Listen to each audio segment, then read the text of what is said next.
Hello everyone, welcome back to the Erasmus Expeditions. We are here tonight with a one-shot titled Gaze of the Abyss. This is going to be run using Harbinger, which is in playtest from Absolute Tabletop. If you don't know what this is, I highly recommend that you go to their website and sign up for the playtest, because this system is awesome, and I'm looking very much forward to seeing what they do with it more later this year, I believe. So, this game had a number of hurdles, and I am certain that something is going to crash on top of my head while I'm running this. If that happens, I do apologize. Please hang with us, and hopefully we can work through it together. Yeah. If bad language and mature subject matter is something that bothers you, this is not the game for you. Most specifically, this game. It will touch on abuse. And if that is something that bothers you or triggers you, please do not watch this game, in all seriousness.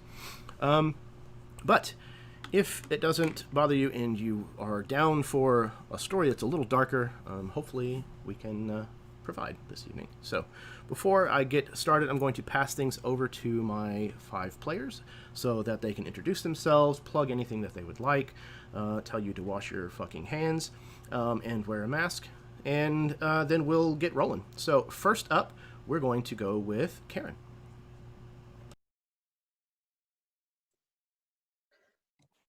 Hello, everyone. Karen. I have the channel Myth and Gears, which hit or miss right now because of all the craziness, but hopefully in July there'll be 2 more games popping up on there.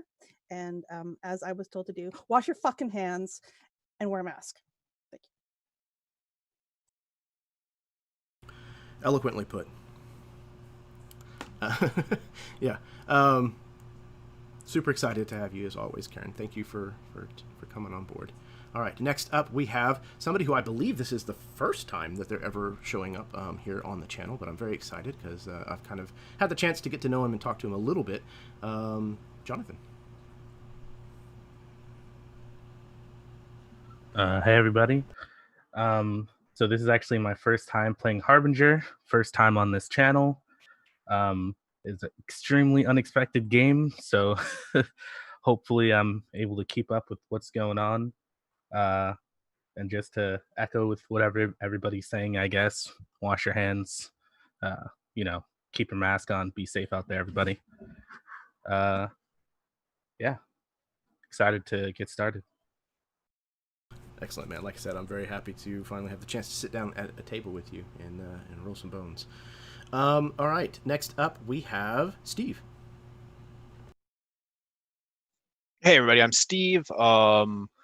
Yeah, like everybody's saying, but I'll make you a deal. If you don't wash your hands and you don't wear a mask, that's cool. Stay in your house.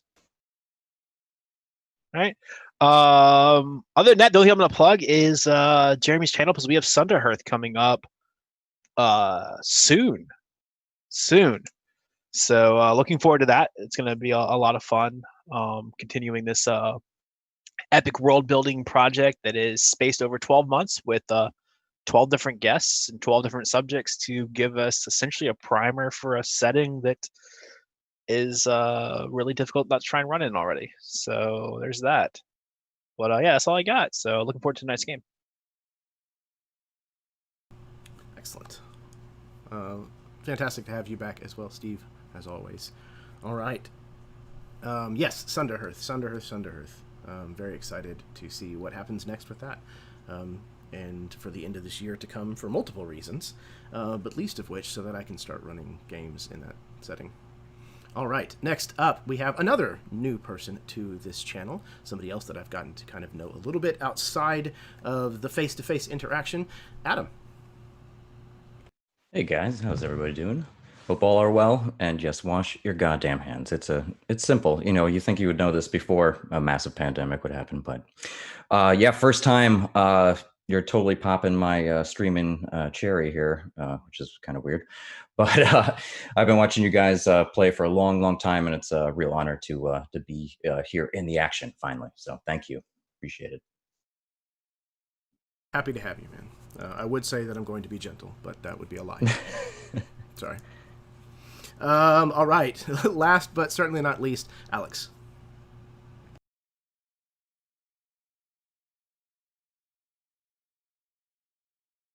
Uh-oh.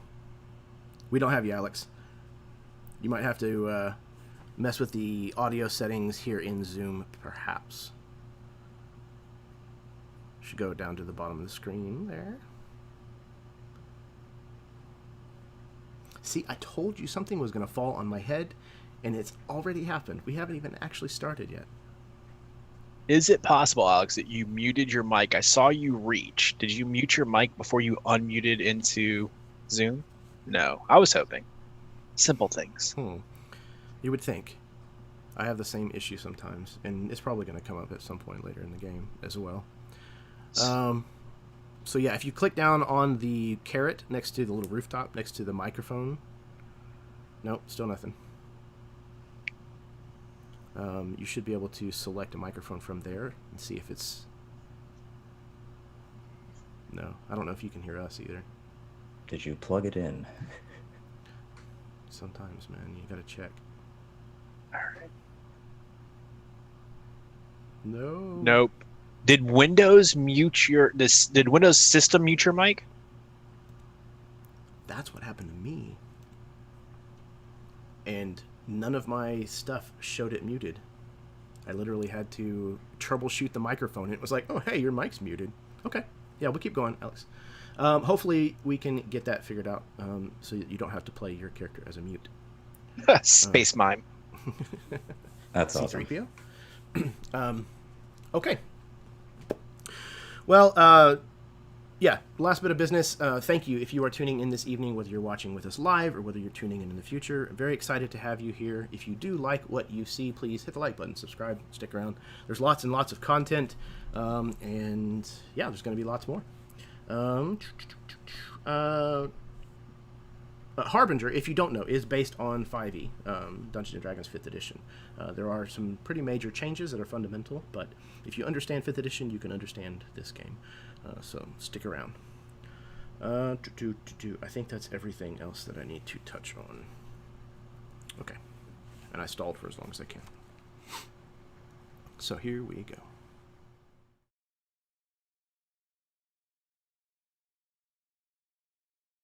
Love. That is to say, true love, is a testament of trust.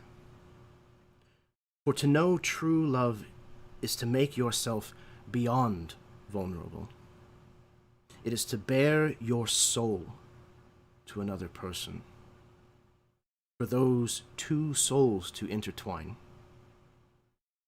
But what if something within your own soul was to threaten that same vulnerability of your loves? What pain would you endure to protect them? The 5 of you have now made your way into the lowest part of the city, before the mines, that is. The rain does not fall here. It merely trickles and leaks into this place from the layers and layers of the city above. Following the tracking signature that you had been given by the assistant of Sept Aldemont, you now find yourselves picking a path through the mountains of discarded Forgeborn bodies.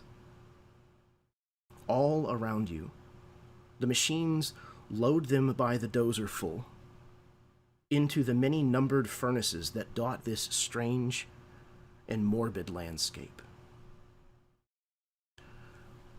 Each of you, if you would please, describe to us who we see making their way through this bizarre and dismal place.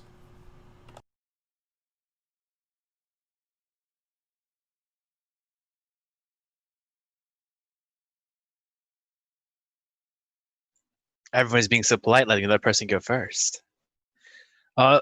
So probably about middle of the group, walking along, maybe not taken back as far as some of the others by the sights that we see, is this dark-haired man. He has a a gaunt, sullen look about him. His eyes sunk back in his head. He has that look of a hard life, or a life that he's made harder. Uh, you might think substance abuse when you first look at him. The veins that pop out of the arms, the skin's tight to the muscles.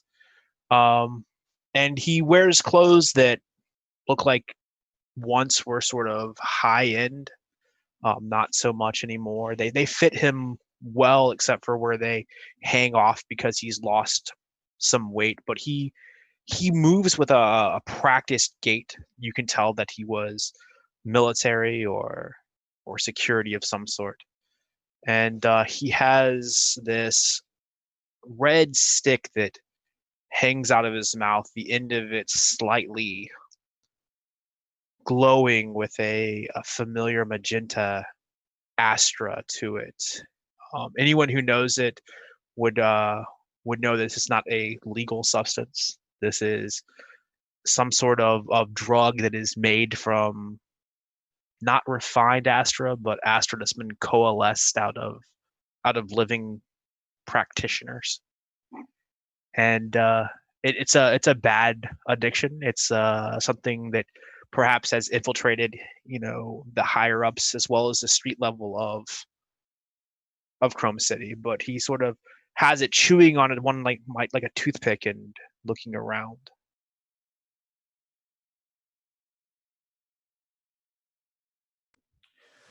And I guess right beside him would be Roland, who has a similar stance. You can tell he used to definitely have some prestige to him, but the Chrome City has worn him down to the bitter end of what he considered to be an elegant life. And he definitely has some serious military training behind him, which makes him, just kind of able, but you can tell that he would also has been in space a lot, as his frame is thin, but a normal physique, kind of balancing in between land and space. Other than that, just between his sword and his gun at his hip, average merc, nonetheless. Can anyone hear me? Sweet. Backup mic. Nice. It's a little bit quiet, but I can definitely hear you. If I crank the gain a little, is that better? Much. Okay, cool. Yeah, so walking behind these two badass, seemingly very competent people is someone who, as he's walking behind them, trying to act cool, kind of trips up on the leg of his jean that's a little bit too long, and kind of tumbles forward a little bit, looks around, and he's wearing like a school backpack on. He doesn't really look like he belongs in this troop. But he's got this kind of long dark hair that and a hood up, and he's looking around nervously. He definitely doesn't seem at ease in this area. You can tell he's thinking, "Oh God, what did I get myself into? What am I doing here?" But he sort of as a nervous fidget is kind of fidgeting with what looks to be a really complicated tool that's hooked onto his arm, and he's like opening a compartment and like spinning it and like putting it back and like fidgeting with this thing as he walks around, looking very uncomfortable.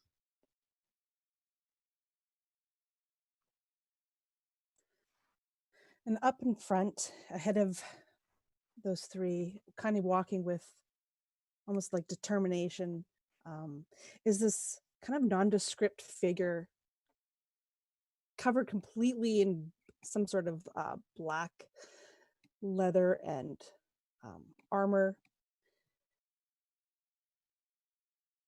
The figure cut is like an average build. In fact, it's hard to tell exactly what this entity is. If it's human, forgeborn, you don't know. Instead of a face, there is a completely blacked out HUD helmet. And without really looking back at all, this figure just continues to walk across the landscape, almost with one goal in mind to get where they were going.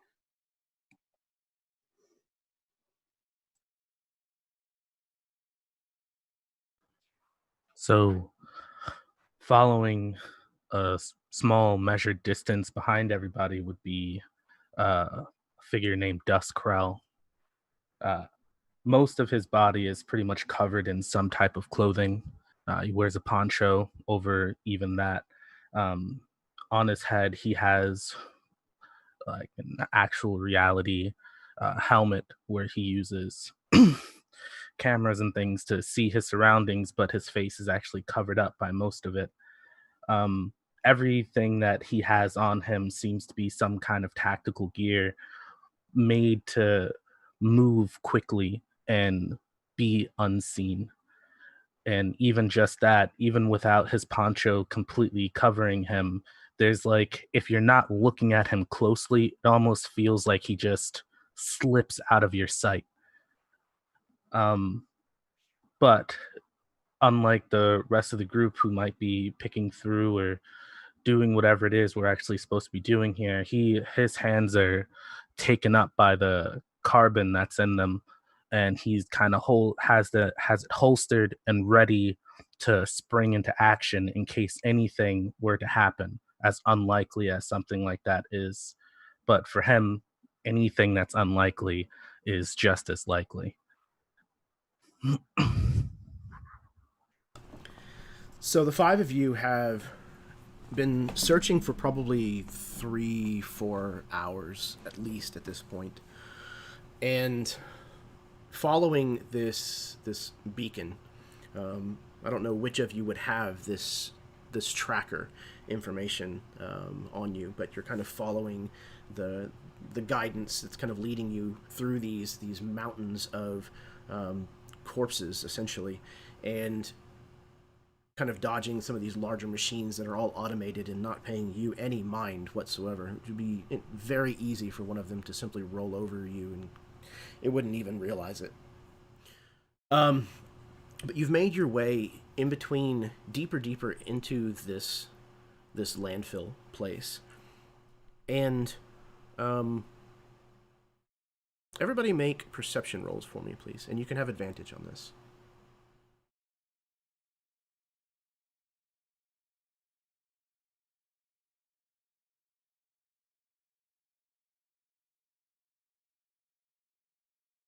Roland got a 12. Okay. That's 2 12s, 20.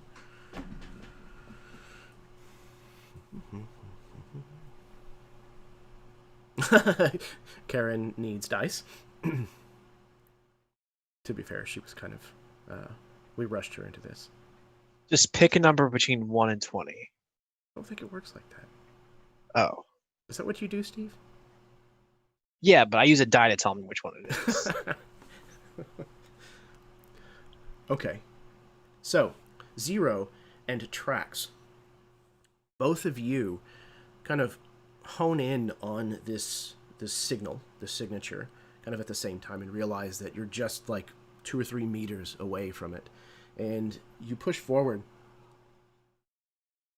to kind of one of the slopes of one of these mountains, and you have to pick your way up probably 20 feet or so before you reach where the height where this this particular signal is sending you. And what you find there is the remnants of an ETTA droid, an escort for tangible and tender affection. This is basically a love model. But this thing she is very, very badly mangled and is incomplete. Her face doesn't look quite as bad as the image. Nope, that's the one we're going to use for her. But basically, this is what is left of her. Yikes. It's not a very pretty sight. But this is, in fact, where the signature has led you. Your guess would probably be that whatever it is that you have been sent to retrieve is likely stored in her memory drives. What'd you like to do?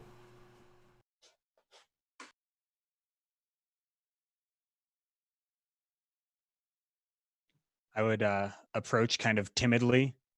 Well, it'd be cool if you set up maybe a perimeter or something, just like keep an eye out while I work on this, In case any of the garbage bots want to harass you while you're hanging out with your new friend. Well, yeah, well, maybe. I'm kidding, kid. I'm kidding. Just We'll watch your back. Don't worry about it. Get the data. Yeah, get the data off her, and remember, right. if you shake it more than twice, and just don't fall in love. He kind of grins. Either you guys ever had the pleasure of using one of these things? As he kind of gets down, takes out his backpack, pulls out like a laptop, and starts getting to work. Zero leans in real close into your ear.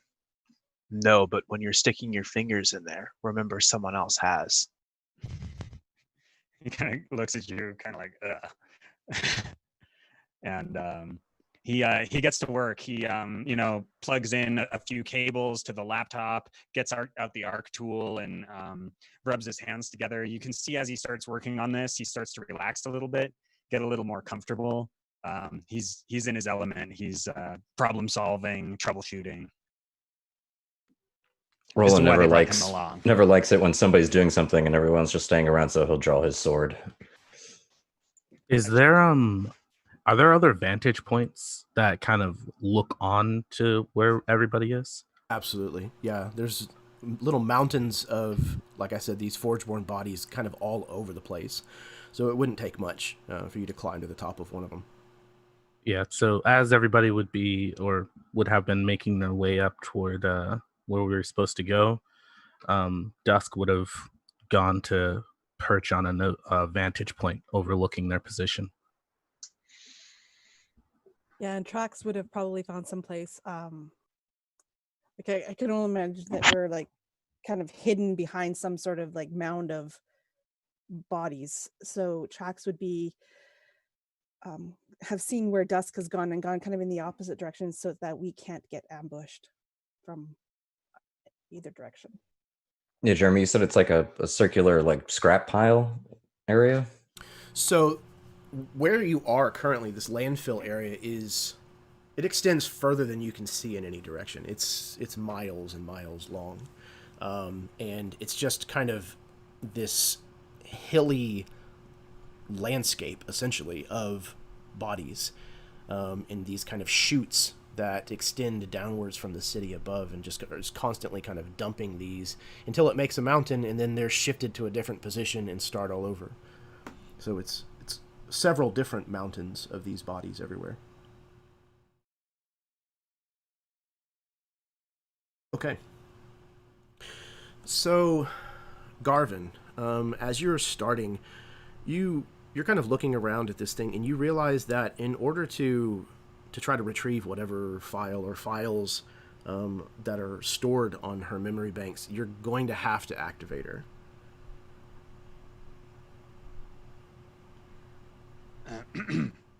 All right, no one freak out or anything, but we're gonna have to get her booted up. I can't hack into the data frame if it's not powered. It needs to be on to open up a gateway to get in. So everybody stand back. And he kind of takes the two wires, his hands shaking a little bit, and snaps them together. I pushed like the comm on my chest so that everyone can hear. Did he literally just say he has to turn her on to get inside? Roland just glances over and rolls his eyes a bit.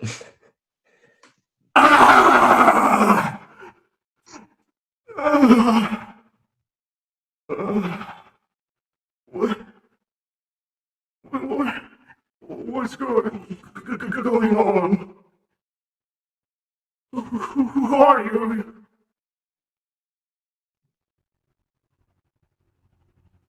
Well, Garvin, here's your date. Talk to her.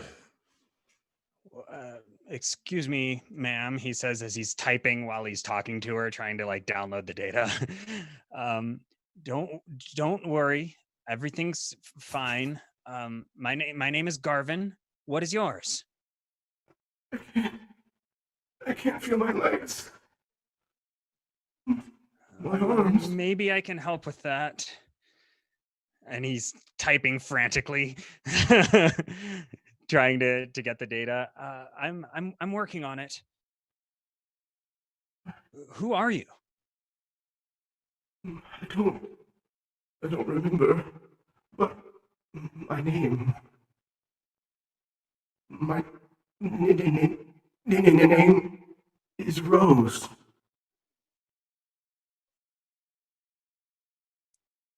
Rose. That's a beautiful name. Am I seeing anything on the feed at all? Any information?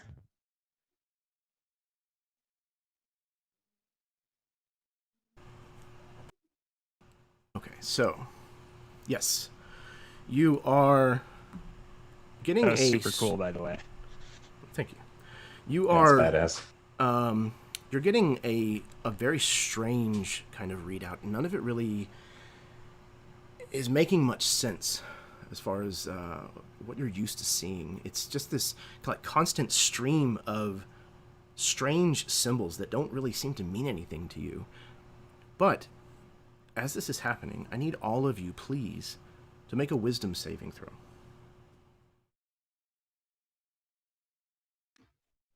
Of course.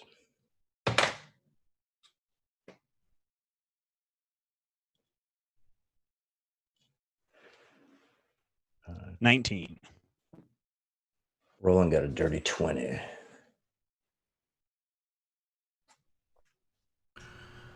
Okay, so am I missing? I'm missing one. Did somebody just give it to me? Oh, sorry, 19. 19. I'll Okay, type it cool. in there. Oh, you're good. Okay, so let's see. 0, Garvin, and Roland. The three of you are only going to take half of this.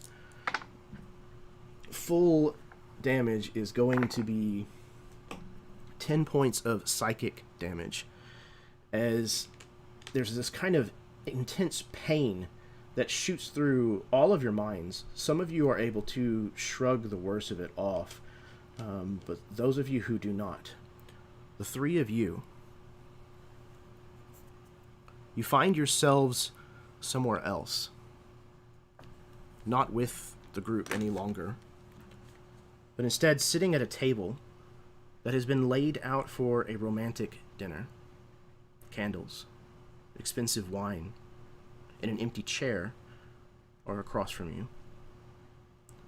You realize the room is very cold, and the back of your head is wet.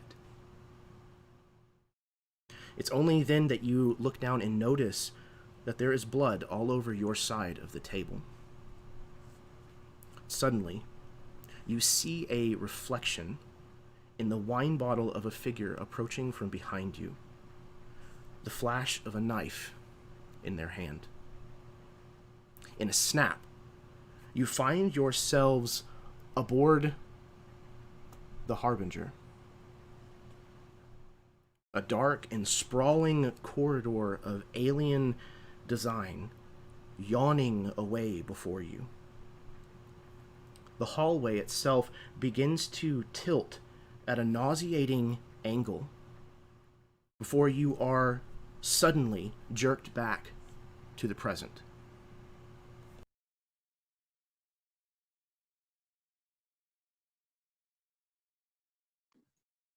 Oh, what the hell was that? He stumbles a bit on some of the corpses sliding off, looking down. The battered robots.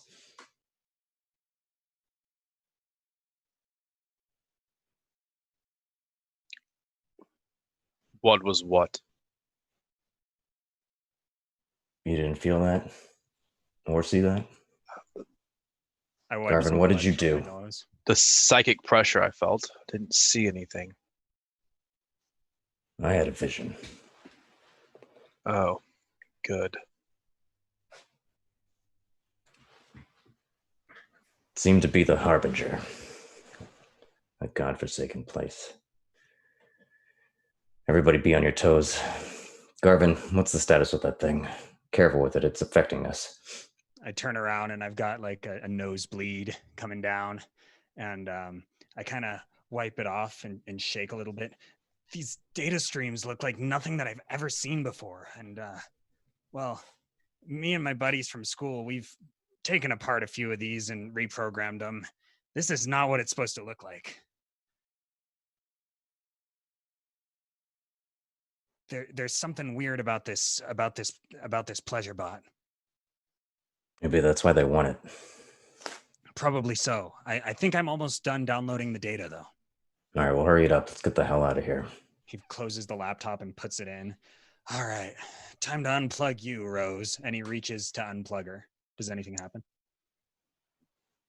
How far away from us are Dusk and Trax? Preferably, I'd be at least 70 feet away.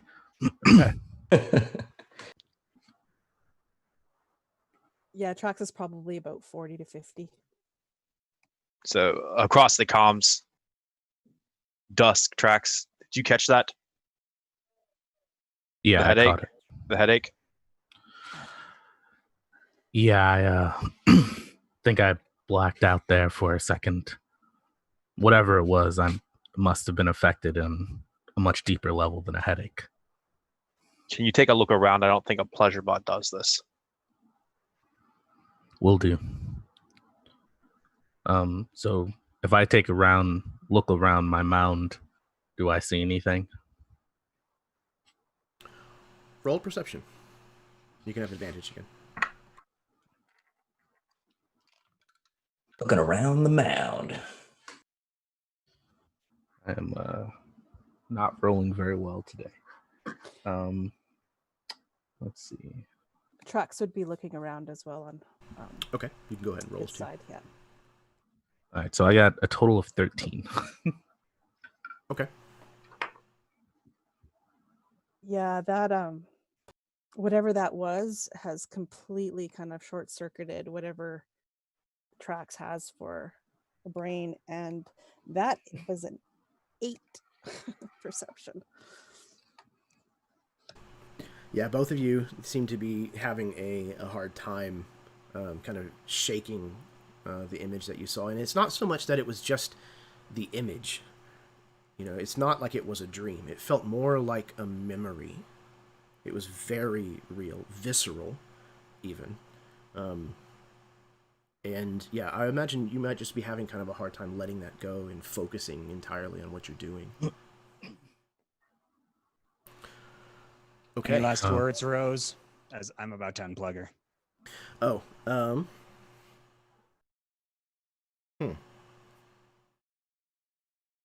She looks at you with the little bit of emotion that the partial face that she still has can kind of manage with these like mechanical parts. She kind of looks at you with like a pleading expression. I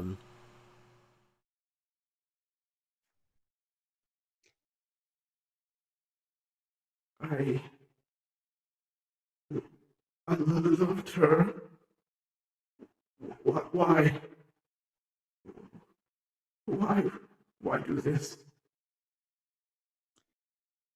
Listen, I'm doing you a favor. It's not going to be a good life for you down here. And I pull the plug.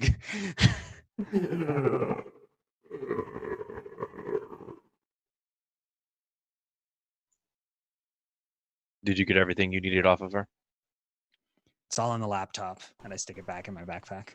Or it's in the vial. Sorry, I have 2 vials of Right. The liquid that stores information. Garvin, we only brought you for one reason. and that's for your assurance on this. Are you sure you got everything off of her? He says, "Look, man, I don't know what any of this means, but she's a dry husk now. I've taken every single bit of data that's in her. Not that I can decode it or know anything about it. It might still be encrypted in this liquid still, but there's nothing left." Good. Roland's still rubbing his temple from a little bit of the after effect. Just like, if we got what we want, let's get the hell out of here then. If you can't decrypt it, who can? Well, I'm hoping our employer knows whatever this is. What if you bagged her and we took her with us? Talked to her about whatever's in there. Yeah, that might be. I mean, I made copies. Whatever it is still on her too. It wouldn't hurt to have a backup. Are you guys having this conversation over comms? I would imagine that they're open at the moment since Yeah. everybody's spaced out. Definitely. Dusk would kind of chime in and say, if you're taking that thing with you, just make sure it doesn't do a backlash like it did earlier. I agree, but we definitely shouldn't leave a thing like that down here anyway. Who knows what other people could do with it? Trax, you got room in one of your bags? Yeah, and in a voice that doesn't sound like much different from actually the woman's voice. It's kind of robotic. It's some sort of voice modulating. I'm not touching that thing. Somebody else can carry it. And just as a point of order, you know that even what's remaining of her would probably weigh somewhere in the neighborhood of like 50 pounds. So somebody could certainly carry it, but it's going to impede someone.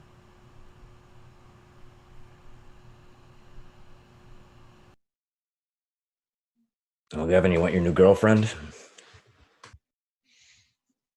I'm not the strongest individual, but I guess I could try. You could possibly remove the head. Would I know if like most of the core functions are stored in the head or Yeah, for sure. All right. This is going to get messy. And he takes out his arc tool and just goes, just starts like arc tooling through the head. Okay. You also notice as you're doing this and you're kind of removing this from the rest of what's left of Rose, that the back of her skull is damaged very badly. It's almost like it's been chipped open, repeatedly like hit with something until it created a cavity. Mm. I kind of reach back to the back of my own head and just kind of go, ow. That must not have felt very good. These things are programmed to sense, pain and pleasure stronger than most other robots. That kind of felt good for her. He kind of shudders. So like I completely callously just spin the head in your hand so I can see the back of it. Would this have killed it?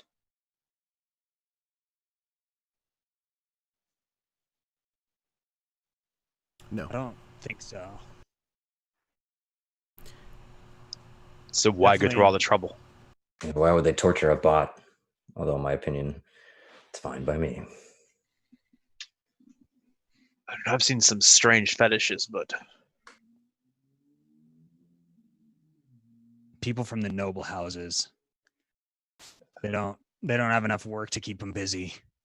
They get up to all sorts of stuff.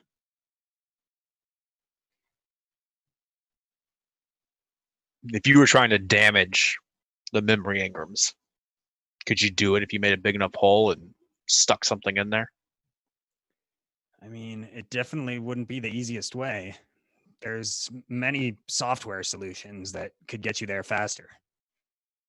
Right, but I carry a gun and not a computer. So Maybe someone did a sloppy job. Yeah, you would know, Garvin, that you could access, the system, the memory drives that way. You could get to them, but the why is kind of a curious thing. There's, like you said, there's Right. easier ways to do so if you know what you're doing, at least.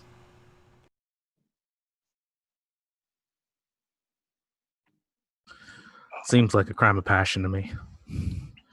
Can I make an investigation roll on this? On the back of the head, trying to sort of surmise maybe what type of tool was used, or if this is like a single stab or like tons of little stab type things. Yes, please do. Yeah, Jeremy, I was going to ask something similar. Could I make like a tech check to determine anything about it? Absolutely. And if I you can want- help you if you want. I'm Yeah, I was going to say, trained in if you guys want, you can aid another or help another. Aid. Action.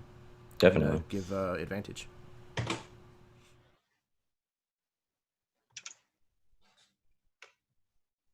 Yeah, with advantage 24 with tech. My investigation was only a 21. So both of you very rapidly come to the same exact conclusion, that this was done with at least 2, maybe 3 stabs of a knife, similar to. Oh, did both of you pass? So neither one of you saw the vision, correct? I did not. Okay, Oh, if we passed, we didn't see the vision? correct. You only took Oh. half damage and you didn't see the vision. My bad. I'm sorry. I just thought we just half the damage. No, you're good. Okay. So Rewind. neither one of you necessarily puts the pieces together just yet, but it looks like 2, maybe 3 stab wounds from a knife. Probably the knife, a large kitchen knife, maybe a dagger of some kind, and it looks like there was quite a bit of prying involved. These cyborgs or these androids kind of tend to have kind of paneling and stuff that makes up their skeletal structure, especially in the skull. And this was like forcibly punched through the metal that forms the back of the skull here. So looking at it, it's not like someone mistook it for a human and just attempted to stab it in the back of the head. Someone knew this was an android and was trying to pry open the base of its skull. Yes, absolutely. So not a crime of passion. More deliberate. Someone's trying to cover something up.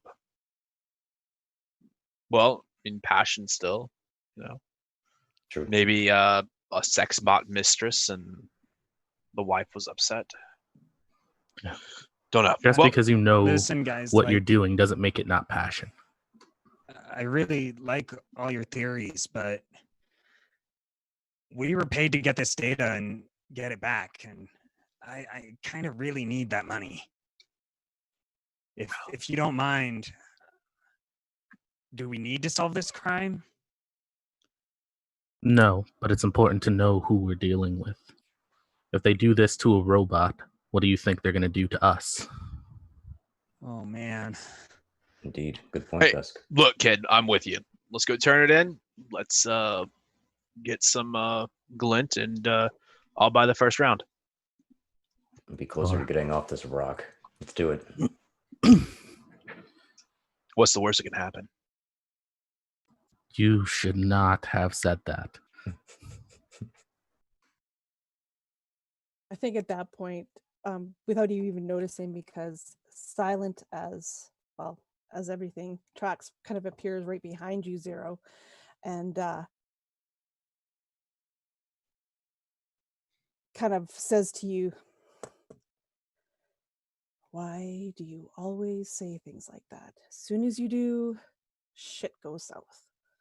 You know I hate it when you sneak up on me. You should pay attention more often then.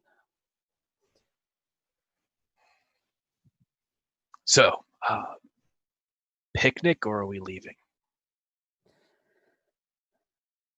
I sling get the over here. backpack over one shoulder. We've Left what my we've paid basket. for, Let's so go. Let's go. Okay. The 5 of you, perturbed maybe more than you were when you first came, make your backtrack kind of back out of the landfill area. And here's what we're going to do next. Each one of you, one at a time, describe for me a gang, faction, or other organization that comes for you and attempts to forcibly take the information that you have with force, and how you barely manage to escape them. Between each of these, I'm going to have something to interject. So whoever is first, please put yourselves in danger. So I think the very first group that we see is Jeremy, pick a house. Alzarine, I think, is one of them. Sept Aldemont. All right.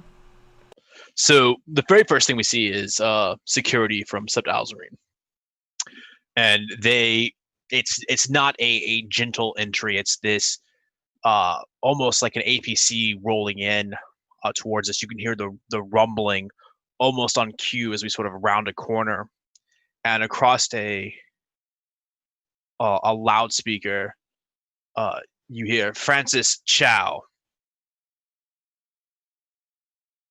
And Zero just like stops.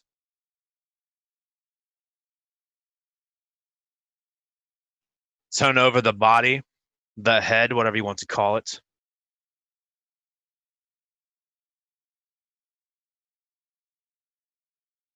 We'll give you to the count of 3, or you can go spend the rest of time with your wife and child. And with that, like, you can see this flush of blue and red crackle across Zero's skin, almost running down his veins, and this long blade of energy just materializes in his hand. And he turns to Garvin. You see this yellow crackle across his eyes for a moment. Run. And with that, Zero just disappears, and you see him reappear on top of the APC. There's this confusing thump as people are trying to get out of the top of the APC, and then you see this device attached to the top, this blinking red light. You begin to see the red coalescing energy of Astra as it's summoned to this explosion. Zero blinks back over next to you. Are we staying for the party? And he starts running. Assuming everybody else follows and doesn't also get blown up.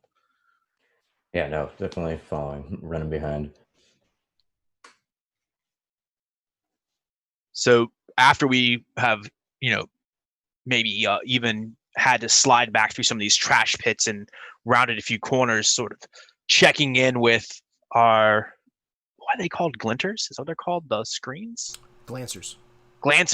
Checking in with those, trying to figure out where we are exactly, and eventually arriving near some sort of what maybe used to be an old drainage system that's long been covered over by piles of these bodies, and stopping to breathe, we hear this explosion in the distance.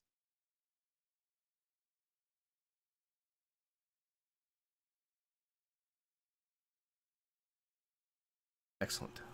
So yeah, this happened kind of right on the fringe of the landfill, kind of the ramp that kind of leads down into this, kind of back up into the layers above the layers of the city that are kind of above this, and kind of like I put in the chat here, each of these attacks is going to kind of take place at a successively higher part of the city as you kind of work your way back up. The nobles, of course, being the highest up above the level of smog and grime that the rest of the city typically has to deal with. Okay, so you managed to escape the goons of House Alzarine, and after this explosion kind of ripples through that part of the city, you can hear in the distance the sirens beginning to approach. And about that time, just as this explosion goes off, Garvin, you can feel that vial vibrate in your hand, glow just a little with kind of this yellow color of astra. Everyone, please make wisdom saves again.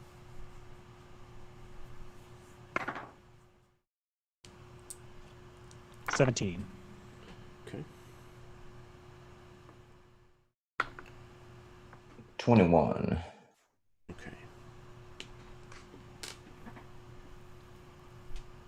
Okay.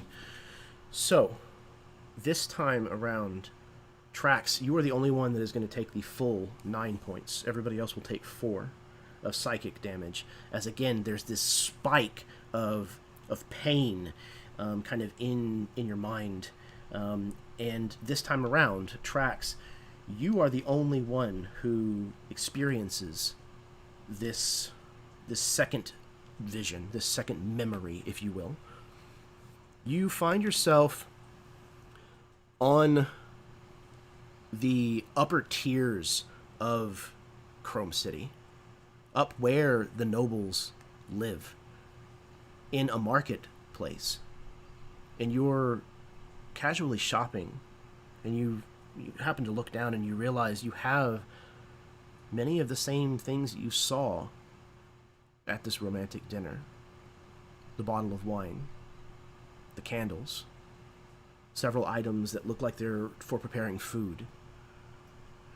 You pause for just a moment and look into the reflective surface of a store window nearby, the glass showing you an image that is not you. You look like you imagine Rose must have looked whenever she was complete and whole.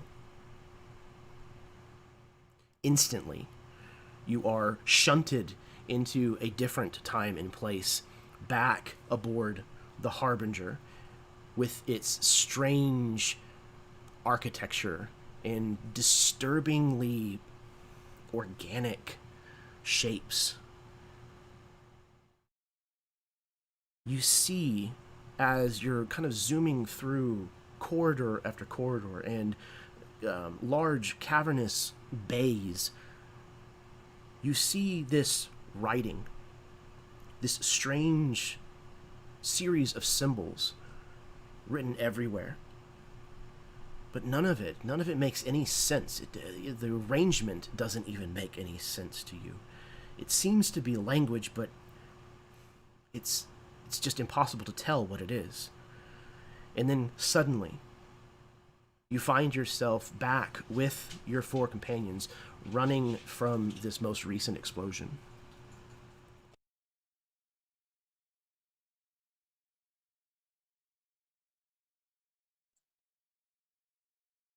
I think at that Trax maybe uncharacteristically stumbles kind of ahead of you guys. You see it kind of like crash into some sort of debris or cart or whatever trash is in this alleyway, and for once makes a sound as the thing falls over. And then it just kind of stands up and stops for a second, gets its bearings, shakes its head, and then, without really looking back to see if anybody's following, continues on. But I think it's at that moment, that the time when Trax is not paying attention, when all of a sudden there's the sound of levy bikes coming, and they start to circle around Garvin. And they're getting closer and closer, and as they kind of wheel around, you see that these are tough people. They have spikes as endorments. They have tattoos and metal implanted in their skin. Their bikes have all sorts of graffiti and symbols on them, and they're making loud noises, basically trying to intimidate as poor Garvin finds himself almost cut off from the rest of us. Hey guys. And as it looks more and more dire, I think that's when we all kind of realize that Garvin is no longer with us, and we turn to get back to him. And it's almost right as one of them is about to maybe even run Garvin down with this levee bike, that Trax, with the help of Dusk, kind of lands on the levee bike, and you can see the flash of a sword in Trax's hand as it kind of cuts through the back of this guy's and what's left there, this wound, kind of starts to melt as some sort of yellow, almost astra-like substance kind of eats away at this guy's skin as he falls off the levee bike, and the levee bike just kind of veers off course, just missing Garvin. And I believe with the rest of them, we're able to kind of take out the rest of the guys, and we escape bloodied, but on our way again.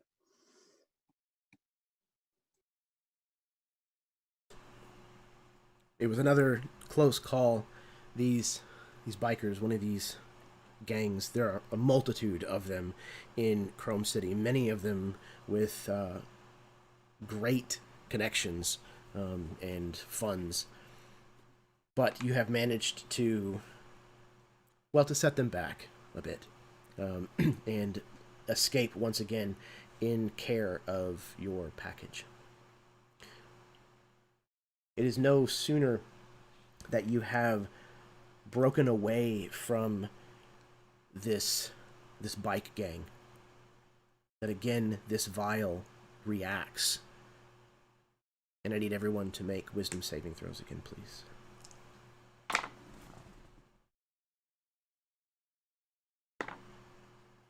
It's not going to be me this time. I got a nat 20. That's a 25 finally. 16. 16. Thank God I'm proficient. Okay. 19. Okay. So, let's see. Roland, Trax, and Zero.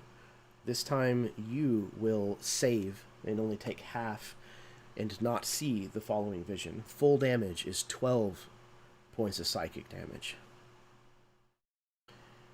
And for Dusk and Garvin, the two of you both see the following. You know that you're in the streets of Chrome City. You recognize the neon shine everywhere and the constant rain as your bare feet pound the concrete. Broken, worn. You run, scared beyond belief and confused, through the streets of a city. You realize both of you, not together, individually, realize you're wearing a torn dress. It looks like it was a very expensive, nice dress. And it is covered in blood. People barely even seem to notice you or care as you run through the streets. Suddenly, you are shifted and taken to a different place again aboard the Harbinger. You too see this strange form of writing, but instead of seeing writing everywhere as you're kind of zooming through the different corridors and places of the Harbinger, you find a specific plaque, this large piece that's fitted to the wall where this writing is all over, almost like a list of commands or rules, but again, it's all jumbled together, and none of the order of any of it makes any sense to you. A disembodied voice begins to whisper in your mind, but it's distant and incoherent. It's present, but you can't understand what it's saying to you. And then just as suddenly as it has begun, you are brought back to the situation of the present, where you have just escaped from this group of bikers. I think Zero's standing there, like, and maybe it's like almost uncharacteristic concern. He's got Dusk's shoulders and is yelling into this mask, assuming his face is behind it somewhere, and just let me repeat it, like, Dusk, Dusk, and like maybe it's been like a couple of seconds where you've just been completely non-responsive.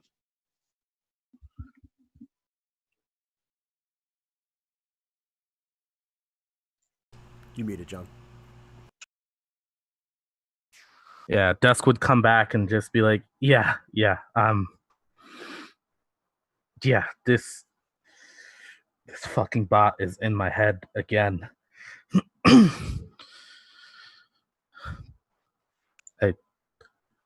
I don't know if this is going to be worth it if this keeps up. I'm not sure I'm going to be able to make it. You good in there? You're feeling it too, Dusk?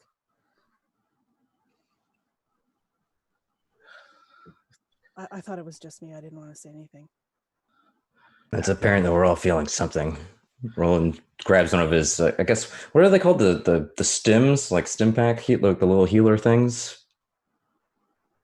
Jeremy? I don't know what they're called. They're called something.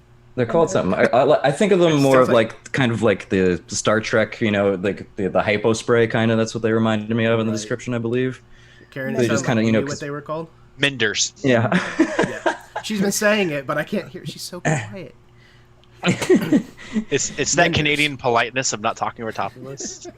Yeah, he doesn't have the, he hasn't been getting the full brunt of these, but it's still been pegging him down. So he definitely slides down on one knee and stims himself there to get a little health back. Yeah, Dusk would just say, "Yeah, I don't know if anybody else has been seeing this, but this is the second time I've had the vision of being a woman. And I'm pretty sure I understand that I'm in the mind of this fucking android thing. And then I get taken to some ship with some writing that I don't understand. Does anybody else experience this? Does anybody else know what's going on?" I've been experiencing it, but I do not know what it means. Garvin, you said that the stuff coming off that bot was stuff you couldn't read, right? Yeah, it was strange symbols. Dusk, look at it. Show it to him. Does it look? I pull up the feed of like some of the data streams. Does it look like what we saw in that plaque at all in the Harbinger? I show it to everyone.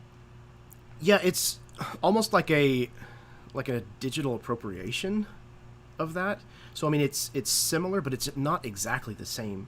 And again, like where these like streams of code and stuff are, there's like layers to these images that are kind of like laid over one another. So it's not as simple as just seeing like lines of symbols. Right. It's got a strange kind of depth to it, and it's very difficult to discern individual symbols even. So are you saying that I just wouldn't be able to tell? You think it's similar, and it's definitely connected somehow, but it's not like you can say, oh yes, that symbol right there, I saw that in the vision. Gotcha. It's more like a similar style. Yeah. Yeah, So exactly. I would look at the code and I would just say it's close enough. It's not exactly the same. The vision was very fast, and I don't know what the fuck this code is. But they are similar enough. Does Dusk have any exposed skin whatsoever? No. Okay. So I reach down, I not aggressively, but I grab your hand and slide your sleeve up a little bit to just expose part of your wrist. And I put my fingers on it and I look again where I assume your eyes are. Hold on. It's a fun trip. And I will glow blue for a slight second. And you can take back 10 hit points. Yes. But it comes across like a heavy narcotic dump. Like it is just intensely euphoric for a moment. Yeah. I try to resist like crumpling to the ground as I'm just overwhelmed with all like the mental feedback you're giving me, but I do feel much better. I'd just say thanks, Zero. It's always good to have you on my team. But yeah, we're gonna have to figure out what to do with this. I assume we're like just kind of hiding in an alley right now after we escaped those bikers, and I would shake the vial a little bit and be like, guys, I mean, it's good we're taking a breather, like, but like these things are coming at a certain frequency, and I feel like the longer we hold on to this thing, the more danger we're in. There's two things based on my analysis. I mean, one is these visions are hurting us. Two, someone definitely knows we have this. I mean, we've been hit by a gang and a sept just since leaving that garbage ground. You think that's a coincidence? Yeah. No, but we also Definitely can't not. run if we're dead. And so I look at Trax and Roland. Either of you need a hit? And I sort of hold out my hands. He rubs the back of his head. He's like, I'm okay right now. Trax just kind of stares at you with that blank helmet look and doesn't say anything. All right, I'll pick you up when you fall over. I might have an idea. So okay, here's my question. Is there a check I can roll to see like maybe if through our encounters with these last two groups, if maybe I could pick up on like if they are being hired by like, they're trying to sell it to somebody else, or like through any kind of dialogue that we might have had in between, if maybe they're hired by the same guy, if there was just a bounty placed up randomly and it's just like, hey, whoever can find this thing and bring it back to me, like what kind of situation are we in? Excellent. Okay. So yeah, give me an investigation. I think I'm gonna put disadvantage on this roll though, because none of the groups that you've come across are incredibly talkative. That's fair. Classic dialogue, huh? Yeah. Shoot first, ask questions later. It's very much coming across that way. Let's see. All right, I got a 17 on that. Hey, okay. So, from what you've been able to piece together, and this may be kind of over the course of these first two and, the last three that we kind of go through, you're getting the sensation that this has become public knowledge. Because these groups are not groups that work together, typically. These are not friendly allies, and it's not like they're teaming up to do this. You may even see a couple of them kill one another to try to get to you first.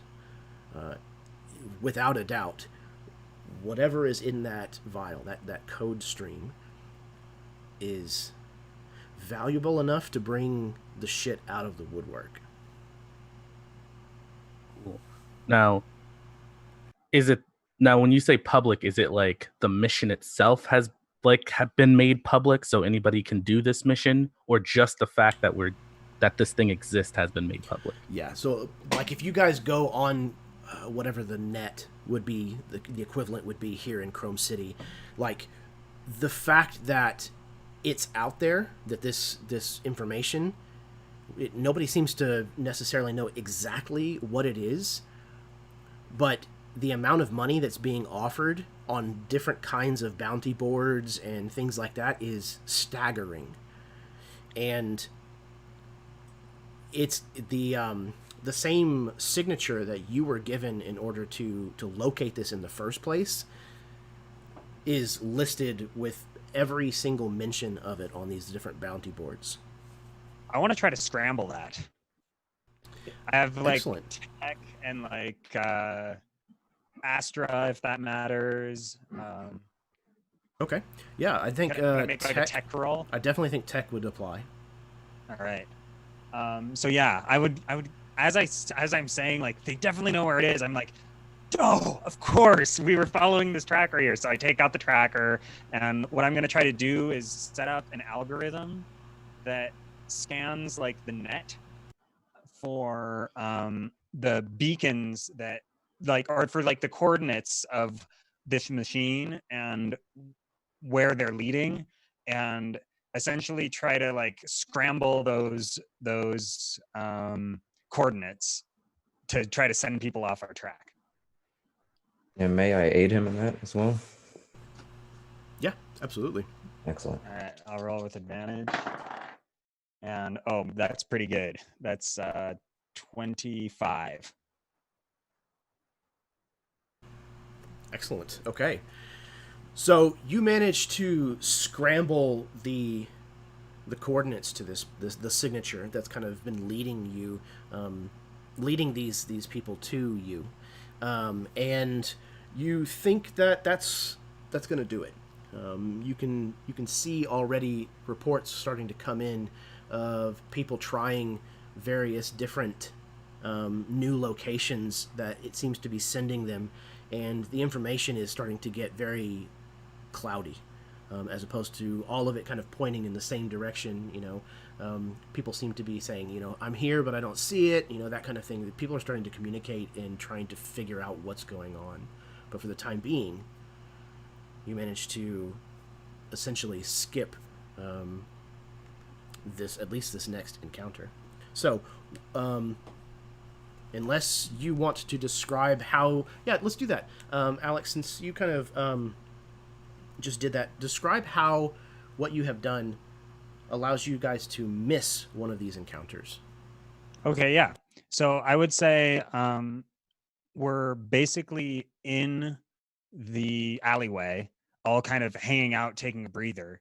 And I pull up like my HUD or whatever, looking at basically the geolocation around us.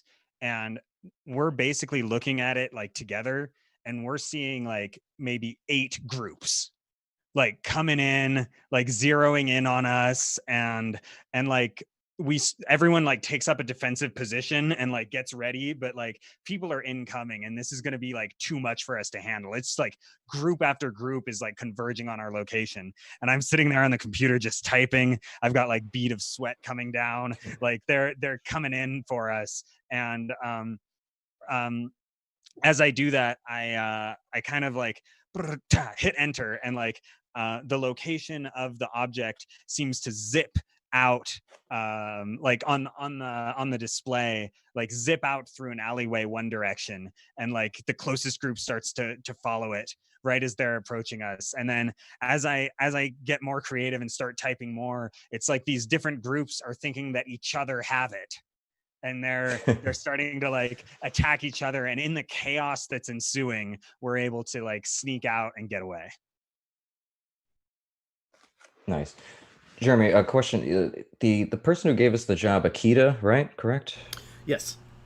It was in relation to... It was technically an assistant, and they never gave the name of who hired, but like several of you would have known that this particular assistant works for Sept Aldemont. All right, we've worked for her before. Old friend. No. College buddy. No, I don't think so. I think it would be pretty unusual for somebody from a Sept to directly, or at least directly, hire a group like yours. especially for a job like this. There you go. All right, so we managed to avoid Alex's encounter there. So, and we're in the like streets of the city now. So So I can. real quick before we sorry. move on. Nope, you're good. So you have managed to escape this kind of coalescence of groups that were descending upon you, and just as the threat seems to have passed, and you're able to then kind of go and move past quietly to escape their wrath. All of you, please make a wisdom saves again. And yes, to your question, Jonathan, you can absolutely count that as a short rest. So if you want to spend hit dice to recover, you can do so. Neat. Okay. So far, so good.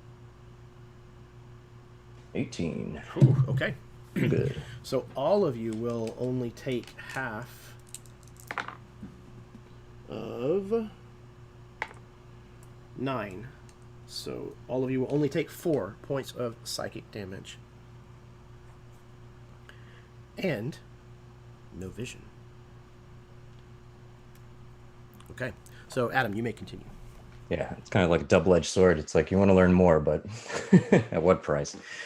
Okay, so we're hitting the city. We got away from the bikers, took a break, managed to scramble up to divert some God only knows what else coming after us. And just as we think we got on our feet again and take some more weird pain from whatever the hell this thing is that we're carrying, out of the shadows of the streets, about 12 to 14 all men in trench coats, just like Roland's. They actually kind of almost resemble Roland a little bit. Not exactly, more like it looks like it could be a sibling or something, but they're all identical in their features.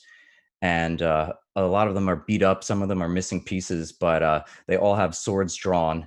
And they look to Roland and his group and they go, "We've finally found you again, and you have what we want." And Roland, very upset, sword still drawn out, is just like, "You guys do not know when to quit." And he just uses his grapple cannon that he's installed underneath his longsword as it hooks into like the face of one of the what were you calling the replicant bots, kind of? Forgeborn. Forgeborn, that's right, yeah. And it hooks him right in the face, and he just lets go of the sword. And as he lets go, he hits the retract button, and it just like zips right into his face, decapitating him off.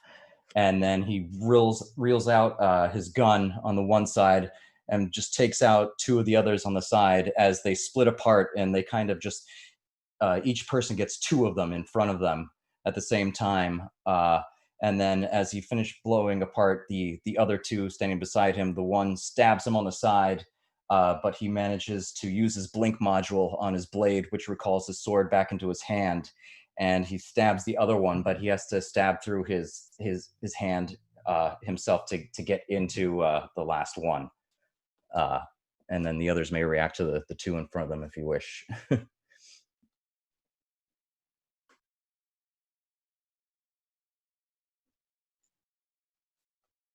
I think this is probably the first time you've heard any kind of emotion coming from Trax.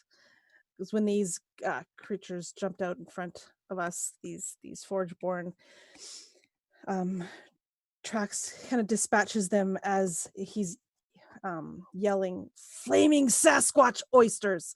We've been sold down the river."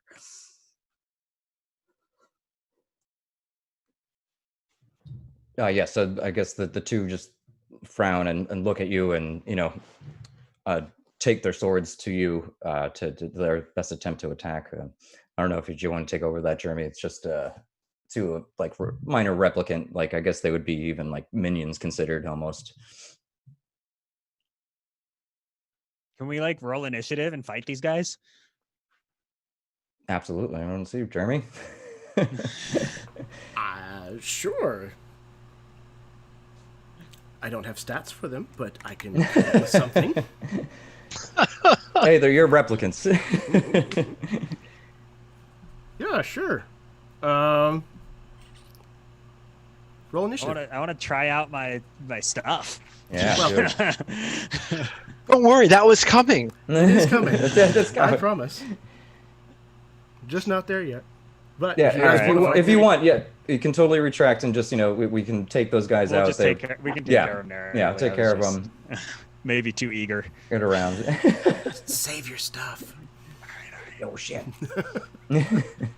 Yeah, absolutely. You guys, it takes you a bit, but you do manage to clear the street of these kind of trench-coated individuals, and as you manage to do so, it seems like maybe they had actually more stumbled upon you than necessarily used the tracking to find you. Maybe even they tracked Roland instead. So once you are free of that, and again, you kind of find a way to make your way up a little bit higher into the city, everybody please roll wisdom saves yet again. If you have been affected Oh my god. by the visions at all thus far, you will be at disadvantage for this saving throw. Okay, that's just mean because my first roll was a 2. Well, you should roll again to see if you get a 1. Yep, I knew my luck would run out Insult to sometime. injury. That's a 6.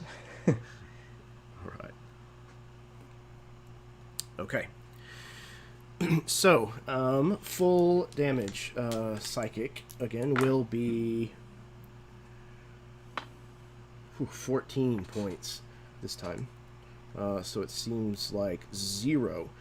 You will take only 7 this time around and will not see this vision. However, the remaining 4 of you, once again, are snapped to a different time in a different place. You find yourselves, for those of you who saw it the first time around, back in the location where the romantic dinner had taken place. This time, you're setting the table. You've pulled out a fresh tablecloth. You can smell the fresh scent of it having been laundered recently, and you make sure all of the creases are smoothed out. You set the table with the plates, the silverware, the candles, the bottle of wine. You uncork the bottle of wine and then place the cork back in just enough so that it's ready to be open when it is ready to be drinking. You light the candles.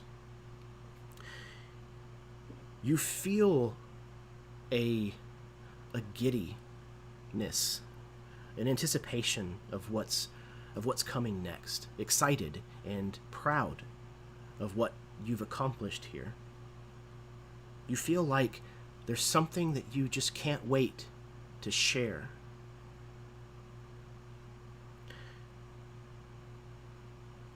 Then suddenly you find yourself seated at the table, blood everywhere. The room is cold again. The same sensation of the back of your head being wet.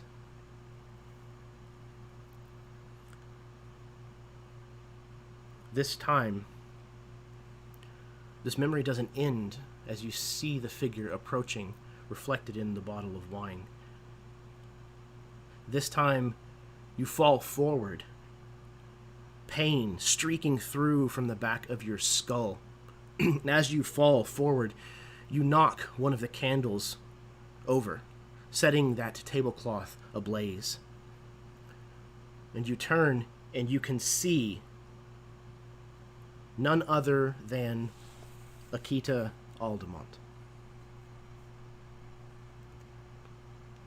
You feel a rush of love, lust, perhaps even, but companionship,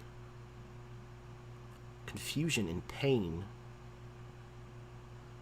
as to why this might have happened. Why was she doing this? You manage to leap from your chair, knocking the table over, spreading the fire. And in that confusion, bloodied, wounded, you flee into the streets of the city. suddenly. You are yanked away to a different time and place, once again aboard the Harbinger. That same plaque, for those of you who saw it before, sits before you.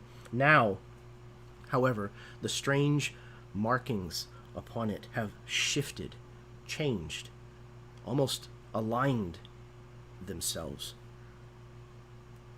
And you realize that you can read the writing on Harbinger as if it were common. Something that has not been accomplished in decades or centuries of exploring the Harbinger. This writing has always been a mystery. No one has been able to discover how to read it.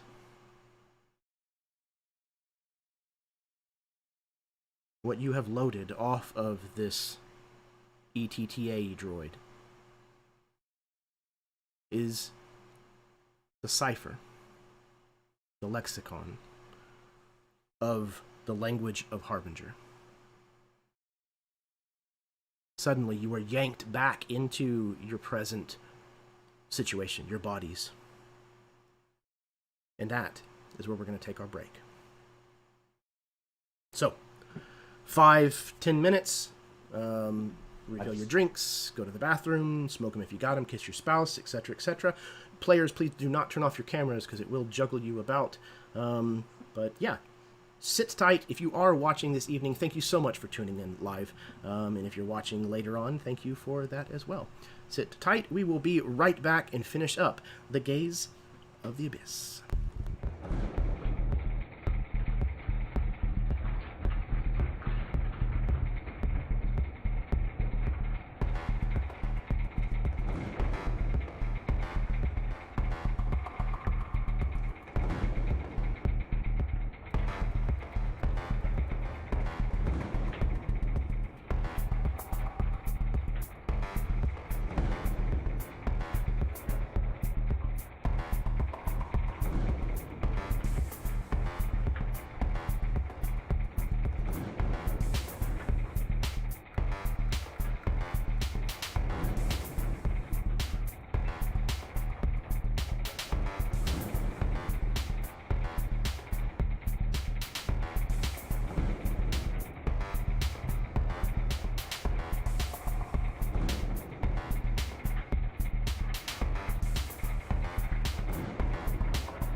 Hello everyone, welcome back from our break.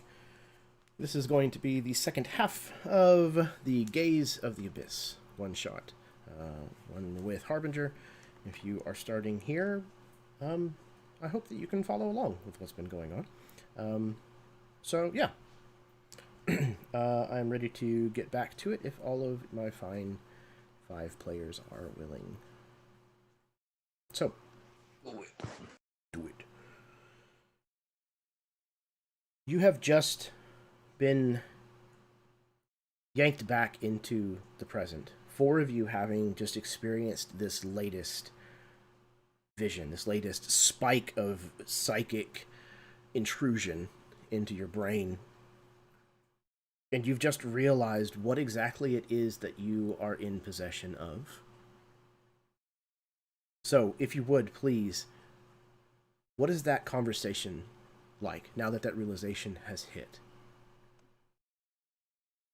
Roland definitely, after that traumatic experience of finally seeing, he's only had the slight after effects, but having the full brunt on effect, and finally all the puzzle pieces kind of coming together, and then a creepy realization. I guess he just looks over to Zero and tries to find some connection to see if he has any idea of what he saw as well, a connection to that. I didn't see anything. It's whatever this thing is doing. It's not affecting me. It's definitely affecting the hell out of me. Well, we have, if anyone else saw it, possibly be like one of the hottest things that everybody on this fucking moon will want. The moon. Everyone anywhere wants this. Anybody who can afford it will want this. Honestly, I don't think it makes sense for us to even give this to the person who wants it that we were supposed to sell it to. It'd probably behoove us more to sell it to anybody. It's a good point, Dusk. Or maybe even destroy it. Nobody should have this. You guys are talking like you found the keys to the Harbinger or something. That's exactly what we found. I would say a key, but any key to the Harbinger is worth a lot of money. No Listen, shit. guys, I mean, this is crazy. It's an incredible discovery, but I'm just trying to get back to school, and I feel like we're in over our heads here. Kid, you don't need to do anything with the kind of money that you're about to get. You can buy a school. Yeah. You don't need to work anymore. You're good now. You honestly think if we hand this over that they're going to pay us with the knowledge of leaving that they have this? I don't even know if they know what they have. So how does the bot figure in? How does a sex machine end up with a key to the Harbinger? No idea. No idea, but Akita knew it. How did Akita know it? I don't think she did. And this is just my own theory based on the visions that I'm seeing. It seemed like she was just abusive to the bot in general. You think so? You don't think she was trying to get it out of her head that way? Wait. The sex bot belongs to Akita? Yes. But if she threw it away, wouldn't she know where it was?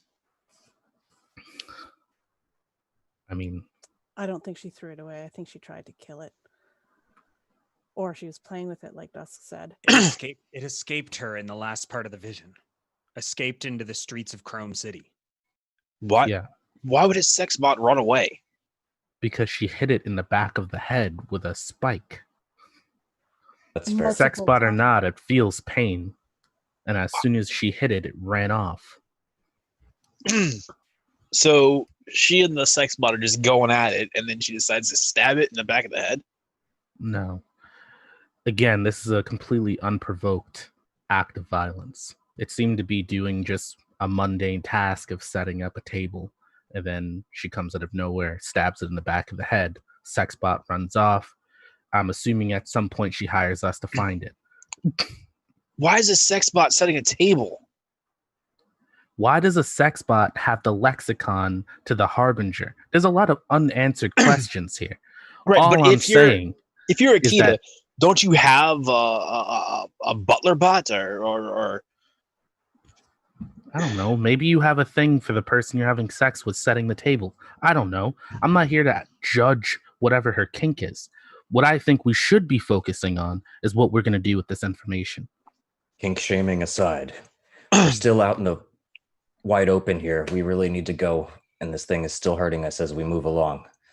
So either let's go and do it, or destroy it now and forget we ever ran across it. My vote would be to return it to Akita. We're being paid very well for this job, and I think keeping it is just putting ourselves in more danger than we're able to handle. Whoever has this needs to be like a huge organization with resources to protect it and hide it and keep it safe, like one of the septs or something like that. We're a group of 5 fucks who are fuck-ups and who have no idea what they're doing. You guys walk around acting all cool, but you have no idea what you're fucking doing. Yeah, that's great, kid. But we just saw a vision of the chick we're returning this to stabbing a robot with the lexicon of the Harbinger and letting it run away. You think that speaks competence? what if the bot was hurting her too? Didn't see it in the vision, but it could be possible. I don't think a sex bot just stumbles across a lexicon. I mean, if the Harbinger got to it somehow. Yeah, we have 2 choices right now. We can continue with what we're doing, bring this back to this woman, and be done with it. Wipe our hands clean. Or we can do something else. Right. And the first option probably winds up with us dead, not paid. Yes, probably what I with a was spike thinking. to the back of our heads. How much was There's a what was the third highest option. bounty on us? I pull it up. The highest bounty,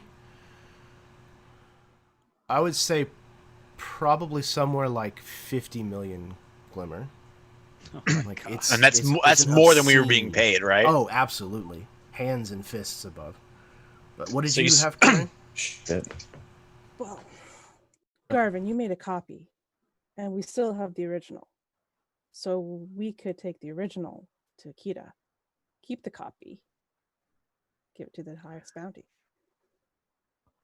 Garvin, couldn't you just put out, I don't know, on some kind of black market site, just put it up for sale, and we can just sell it off right now? So whoever's putting a bounty up on us, can't you just hijack that and we'll just sell it to somebody? And they can fight over each other to figure out who wants to buy it from us. If Echidna wants to raise her price, then she can haggle with the rest of them. I feel like that makes us vulnerable.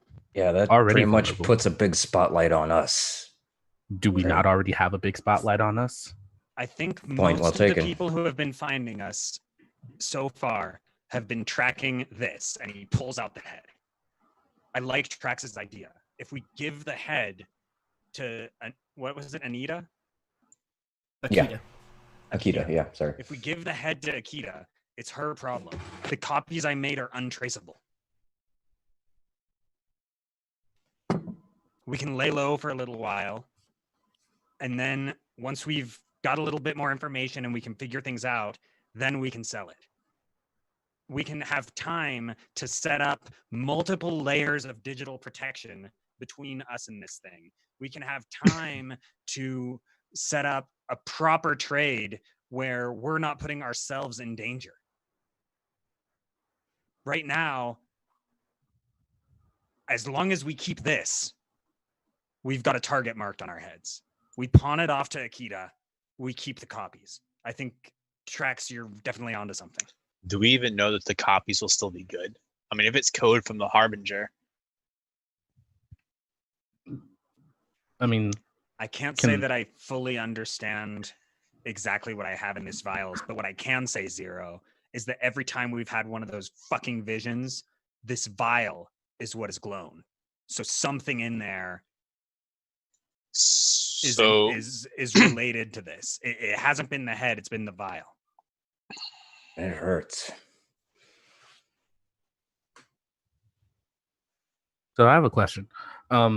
So after that last vision,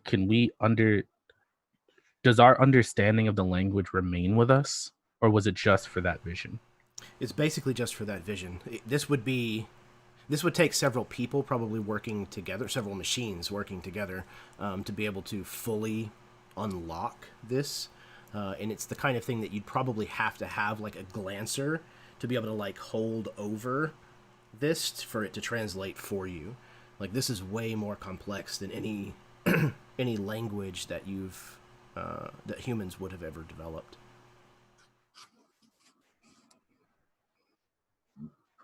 I could study it at the university. Kid, you're in love with this university. Let's all go back to school. Yeah. I just want to point out that in all of the scenarios you've laid out, kid, that we still have to carry this head around, which still makes us a target, and we still have to deliver it to this woman who is still probably going to try to kill us. So regardless of what we do, someone's going to try to kill us. We still have a target on us. The real variable here is how much we're going to get paid if we survive. So we know Akita's probably going to try and kill us. Wait, why is Akita probably going to try to kill us? What is this, your first job? It's my third. My first two employers paid and got me a whole semester of tuition. Great. Does this feel We different brought to the you intern. guys? Sweet summer child. I got the data, didn't I? Yes. Yep. We're all very thankful. But just think it through, kid. She stabbed a robot in the back of the head. Robot runs off. Hires us to find the robot. We're trying to get it back. Then, conveniently, the information leaks about where this thing is, what's in it, and all this other stuff. And you think that she's just going to allow people who have the information of what's on this drive to walk free, knowing what's on that drive. Plus, she's not in her right mind either. Think about it. Akita has the resources to pull something off the bot. If she knew it was there and wanted it, she just pulled it off. She wouldn't have tried to carve it out of the back of its head. So, again, do you think that someone like that is just going to hand us money as if this is a regular transaction and let us walk off with knowing what we know? I think it's the safest course of action. Yeah, it is at least the enemy we know. All right. We're agreed. Well, I mean, if it means double paydays. But I do really like Trax's idea from earlier. And I'm with you that we should try to milk this for more than we are, Dusk. I say we keep the copies. Yeah. I don't want to let him go. Well, we should do it quick, though, because at what price? The longer we hold on this thing, the more damage, the more creepy shit we see. At least some of us, anyway. Yeah, that's for fucking sure. I'm also a little worried about, even though we might sell this thing, I was 70 feet away when this thing went off the first time. I don't know what the range is that it can still affect us. So it's possible that once we come in contact with it, it's it for us. Yeah, Jeremy, would it be possible, like, while we were interacting with anyone else, like, to make a perception check to see, like, if when we got hit with the blast, any of the enemies or anybody around us was affected as well? I was wondering about that earlier, too. Nobody else seems to have felt any of these pulses or spikes before. Just the 5 of you. That makes us so goddamn special. Look, we can save part of the hassle. We can get a hold of Akita, get a secure car or something, get us back to wherever she wants to meet. That at least skips a few miles of town full of who knows what.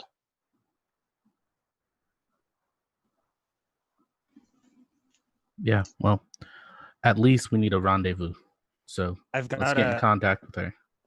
I also have in my crib in my dorm. My I've crib. got a.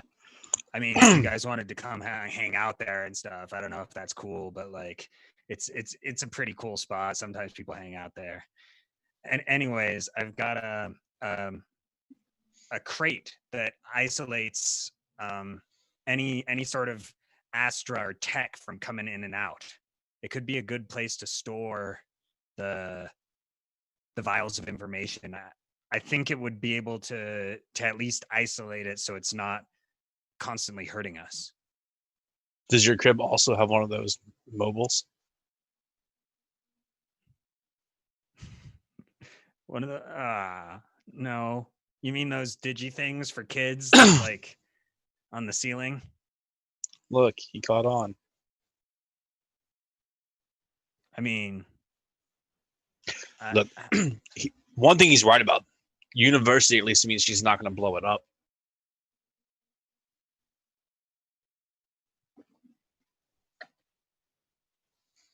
All right, well, let's get this started. Let's get in contact with her. Let's set up a rendezvous. Let's go to the kid's house. Let's drop off the copies there. And get some pizza or something. I'll bring the beer.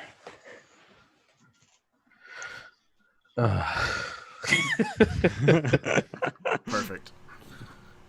okay, so we're setting up a meeting. We don't have a meeting with Akita already, right?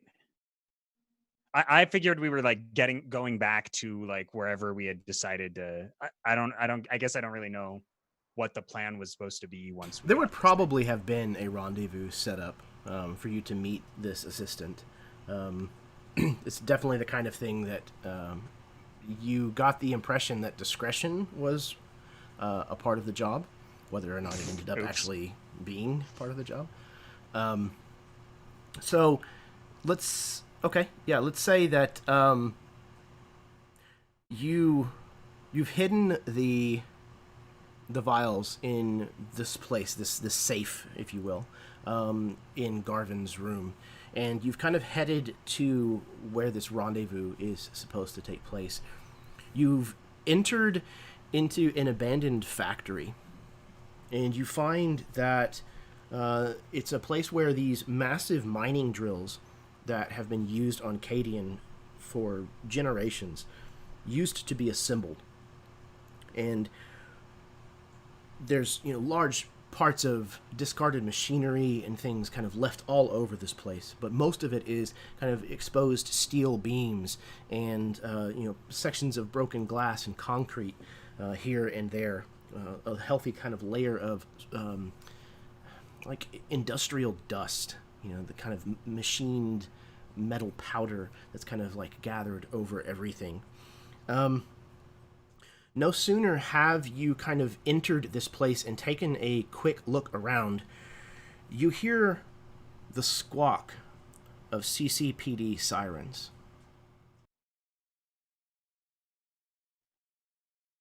This is the police. We have the building surrounded. You have 30 seconds to comply and give up the data.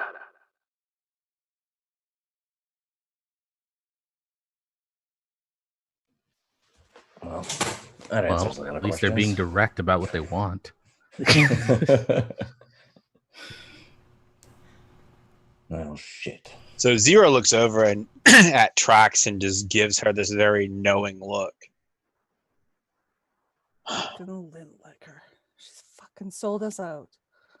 So I have a question. Would we have had time to set up like what was going to happen, or did we just walk into this situation? Yeah, there was a couple things I wanted to do to. Yeah, Yeah, like rest. Like, dude, we all just like walk into this building, like, we'll just see how this goes. I'm at half health. Let's walk in here. Because if not, I would like to have like at least set I up. thought there was gonna be some pizza. Yeah, pizza and beer. I got all my hit points back, right? Like, Pizza. Didn't even get to order the Ronies, man. But like, but yeah, Yes. I would. You guys absolutely if- would have if- had the time to at least take a short rest, perhaps not a long rest. That would be. I- short rest. yeah. Like when I was getting this data out of here, I was kind of going quick and dirty because we were being assaulted by like this crazy nosebleed psychic thing, and like stuff was happening. I think I might have done like a fast job, but that maybe you could tell that something had been copied or whatnot. So once I'm like back in the dorm in the crib, I would, if we're gonna try to pawn this off, I would like get back in there and like try to hide the traces of my passage, if that like Okay. digitally. Yeah, if that clean up makes the sense. copy. Like try to clean it up and make it look like it hadn't been tampered with and it hadn't been copied. That's fair. So that when we give it, like they're not just there's a copy, like someone obviously jacked into this or whatever. Mm-hmm. Yeah. So as far as like when we're at the rendezvous point, I just want to be able to set myself up again, like on a perch overlooking the rendezvous, not Absolutely. necessarily like sitting inside the building. If that makes sense. Yeah, if you want to keep an eye on your companions, you'd have to be inside the building, but you could be up like in the rafters, like back in the corner somewhere. Yeah. So like, I don't actually want to keep an eye on them because I know where they are. Right. Fair. I want to like see who. I want to be able to see the entrance going in. You know what I'm saying? Okay. Mm-hmm. So like I'd like, where exactly is this rendezvous? This is a warehouse where drills, like massive drills, used to be assembled. So it's cool. a big Is this like a warehouse. decrepit thing? Like, does it have like are the roofs intact? Mainly, yes, but there's a few openings that you could set up to where you could probably look through them. Cool. It would be limited. Like if I perch myself on the roof overlooking like the front of the building, can I still like? Is there sections of the roof that are missing that I can also look down into? Yeah, again, it would be limited if you were outside on the roof. But you could, move between, essentially, the front edge of the building, looking down at the entrance, and then kind of move to one of these openings to see down inside. Cool. Then yeah, that's probably where I'll be. Okay. Cool. Anyone else? yeah, I mean, Garvin, I know you're a lover more than a fighter, but if you want, I'll take care of Rose for now. For the time being, you hold back with Dusk. Me and Zero and Trax can scope it out for what's going on. I feel like I'd rather be with you guys. I'm not much of a climber or a stealther or anything like that. And like at this point in time, like not wanting to be meta, I think my character Garvin still thinks we're gonna go hand this off Right. to Akita and like it's gonna be fine. With the I think cops he would- outside. I mean, he would go. I think he would want to go in and like. Oh, totally. But I also imagine like as we're leaving the dorm, Garvin kind of goes around a corner at some point, and like a couple of the university guys are there, like, "Hey, Garvin, you fucking get kicked out of school again?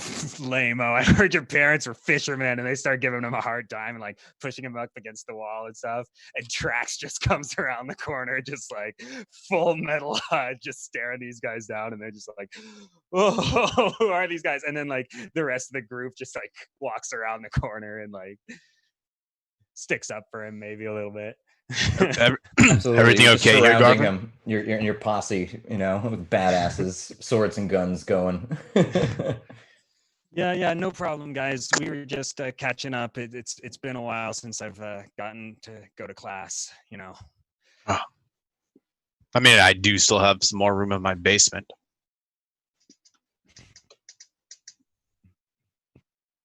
No? No takers? this is the university you keep wanting to go back to. Like, this is exactly why I dropped out of school. Yeah, my parents are fishermen. They live moonside, and I got noticed,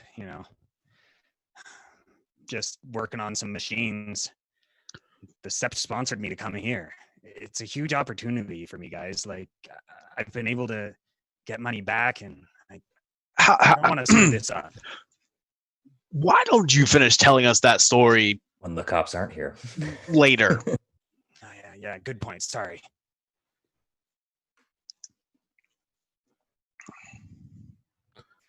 So I while felt we like have had the a time, moment I there. guess I would like to activate my 2 drones.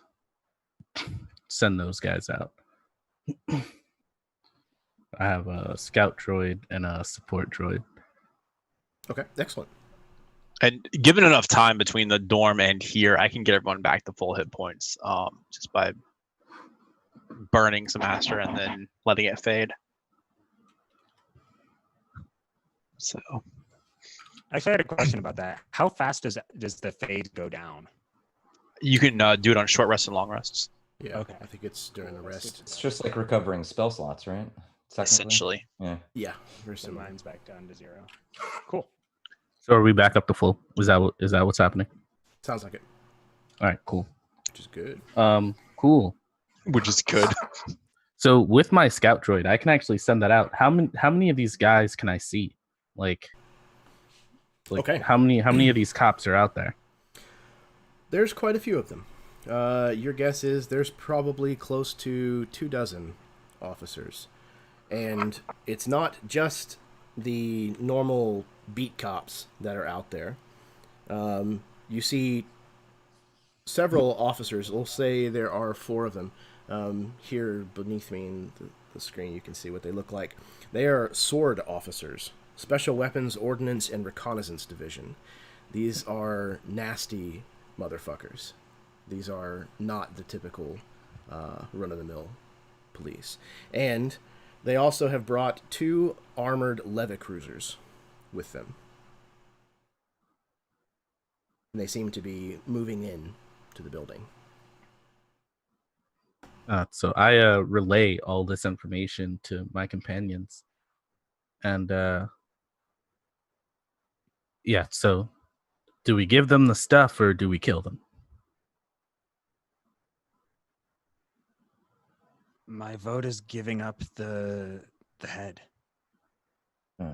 They've got Maybe us we still have the surrounded. copy, right? So. Shh.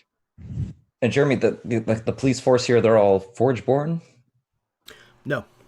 No, they're real There people. are some probably Forge-born amongst them, Okay. but they're definitely a mixture of Moonborn and Voidborn. And Oh, shit.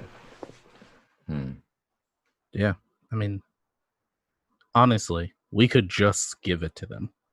It's just a copy. All right.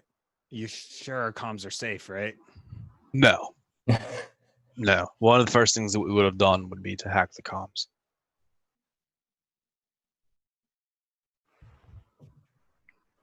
I guess we'll Well, find out. you guys are going to have to make a decision fast because some of them are moving into the building. So there's 24 of them? There's 24 of them. 4 of them are sword. They also have some armaments that will make dealing with them more difficult, a little bit of an annoyance. All right. Any of you guys who need to get out of here, get out of here. I'm gonna go interact with these guys. Leave it Did to you want to go university. to university or to prison? Or death? Well, I mean, death's its own form of prison, right? They're law That's fair. enforcement. Well- They're not gangs, and we haven't done anything wrong. We've just been on a job. I'm gonna So- tell them what we know. All right, So I like university. reach up, grab my shirt collar, and pull it down, and you see this barcode is like stamped across his left pec. Yeah, they're just law enforcement. Kind of scratches his head. You don't trust him? Not anymore. Where do you think I got my training, kid? assumed military. Why would I settle for the military when I could go to CCPD and be a sword? Right. Well, what do you want to do then? Irvin, if you ever want to go to college again, I suggest we make a stand here. What? If we can take out the 4 of them, everything else goes pretty easy. You guys are crazy. Do you know what type of work we do? Yeah. Jesus. I mean, I didn't know I was going to be fighting law enforcement by the end of the day. He's like starting to look around frantically. There's nothing law enforcement about CCPD. They'll work for the highest bidder just like we will. The only difference is most of the time we don't double cross people. So Fucking most of damn the it. time. And he stashes the head back in the backpack and puts it on. Like, it's like tightens the straps. this is starting Like, to sound like takes a we're few going to tentative start killing steps. people. So did you want to take Roland up on his offer and get up in the rafters with Dusk? Fuck no. If we're doing this, we're doing it. Well, if nothing else, he's got spunk. I'll give him that. I'll write it on his tombstone. Okay. You know what else had spunk? That robot he All right. Then let's roll for initiative. Woo! God damn it. I can't believe I let you guys convince me to fight the cops. They're dirty, son. They're dirty. Weren't you the same guy that was like, "Hey, can we fight these guys?" Yes. Yeah. Yes, he was. That's why I wanted to fight the easy guys. Oh, it was the other guys. Right. I got an 18. Excellent. Okay. Yes, 23. Good lord. Okay. Let's see. So, Oh, wait, I'm sorry. 22. 22. No, like matters. who had the 18? That was Garvin. Garvin with an 18. Okay. Garvin with an 18. 22 was Roland. Okay. And 20 is Trax. And Dusk has got a 10. These guys.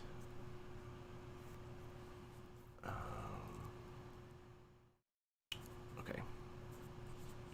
And then 10 is Dusk. Okay. Roland, you are the first to act. You can Okey-dokey. see the red and blue lights flashing outside from these two armored cruisers, and you can see the shadows of their movements past like these rows of windows that kind of form the wall that you're kind of facing. And they're all outside of the building, correct? They are currently outside of the building. Some of them are literally moving into the doorway as we speak. So if Okay. you'd like to take action against them, you may do so against those forerunners, if you will. Yeah, the forerunners, I'll come in and I'll just whip out my heavy pistol and... Okay, we'll just action surge right off the bat there. And since they haven't acted yet, I get advantage on all my attacks. And we'll shoot. There's 4 of them. So yeah, there's 4 of these sword officers, and we'll say that 2 of them have entered first, and Okay. we'll say another 4 not plainclothes, but regular CCPD.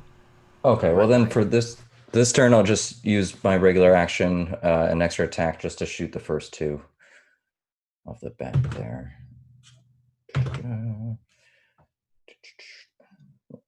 Heavy pistol plus 5. So first 50. First attack is 18. And second attack, second guy, is 16. Okay, so the 18 will hit. Okay. Barely. Not the It will 16. hit. It will not, Ah. no. Whoa. Yeah. Armored bastards. So the one hit will do 9 damage from my gun. All right. So you see these 2 shots you fire. The second of which just kind of ricochets off of the bulk plate armor that these sword officers wear. The first one, however, managed to catch kind of underneath one of the plates, maybe near the armpit, and pass through coming out the back. And he kind of reacts, but you don't hear any kind of like response from him come out from his helmet. Interesting. Okay. I still have a little. I sorry, still have a go little movement left. I'm just gonna Sure. position myself just with the rest of the crew, just to. And I guess we're kind of like in a line almost right now, and I'll kind of just cover Garvin a little bit. Okay. So maybe like put your hand out and kind of Yeah. back away with him kind of thing. Yeah. Okay. So we'll say that puts you guys from the entrance. What is the range on your pistol? The range is, I have it right here. Did it Should be go? something like 40. Oh yeah, 50 Okay. 50 feet. Yeah. So we'll say that you have just moved basically to 50 feet Okay. from this front door where these officers are entering. Trax, you're up. So there's still just 2 in the doorway? So there are 6 total. 6. 2 of these sword officers, and immediately behind them are 4 normal CCPD. And they're basically split 3 and 3. They both kind of like came in one side of the door and frame and the other side of the door frame, and they're starting to kind of like fan out and look for cover. Okay, going for the sword officers, Trax is going to move very silently because for some reason it doesn't make any noise. So that I'm within 40 feet, but I'm kind of like the opposite side of where Roland was shooting. And I'm going to shoot with my pistol, which has a wraith muzzle on it, so it will not make a sound for those guys. And okay, so I am also what is called a stalker. So I have a hunter's instinct. So I have an additional 10 feet of movement that I could make. So like 40 feet from where I am to where I'm going. Plus I make an additional attack. So I get 3 shots this turn. Okay, and just to clarify, you were hidden ahead of time? Or no? You were saying something about being silent, so I just didn't know if... I'm silent, like it does. It's always on. The gun. I like have this dampening, sound Got it. dampening. So like your system on it. footfalls just don't make noise. That Just kind of don't thing. make noise. Okay, Yeah. perfect. I'm with you now. Okay, so I am going to shoot the sword. I'm going to concentrate my attacks on the 2 sword cops. So I do get advantage on my attack rolls because they have not yet acted. And if I hit, it's a crit. Because I have... Okay. So we have a 23, a 22, and 27. So yeah, all 3 of those are going to hit. Okay. Are you going to... How are you dividing these up amongst these 2? Are you doing 2 to the one that's already hurt and 1 to the other one, or 1 to the one that's already injured and 2 to the other one? I would probably do 1 to 1, 1 to another, and then if either of them are still standing. Okay. Yeah. Okay, so you can decide where you want to put the 3rd one. Yeah. Okay. All right. So this is the first one, and the one that's already injured. Okay, so you do crits, max damage plus roll. Is that correct? So maximum die, add your modifiers, and then roll your dice and add your modifiers a second time. Okay. So the first one will take 6 plus 13, 19 points of piercing. Okay. Okay. The other bullet on the other sword cop will do 13 plus 12 is 25 points. Sorry, 13 plus 11 is 24 points. 24. Yeah. 24 points of piercing on the second guy. Okay. If they're both still standing, They are. then the last shot will go off the last one. The one that I second did one? the 20. Okay. Yeah. For another, so 13 plus 8 is 21 points of piercing. An additional 21 points. Yeah.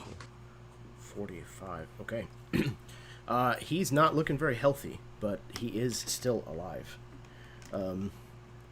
He's kind of staggered down to one knee and has reached out and kind of put his hand against one of the rails that's nearby and is using it to kind of lift himself back up. And again, hasn't shown or made any noise whatsoever.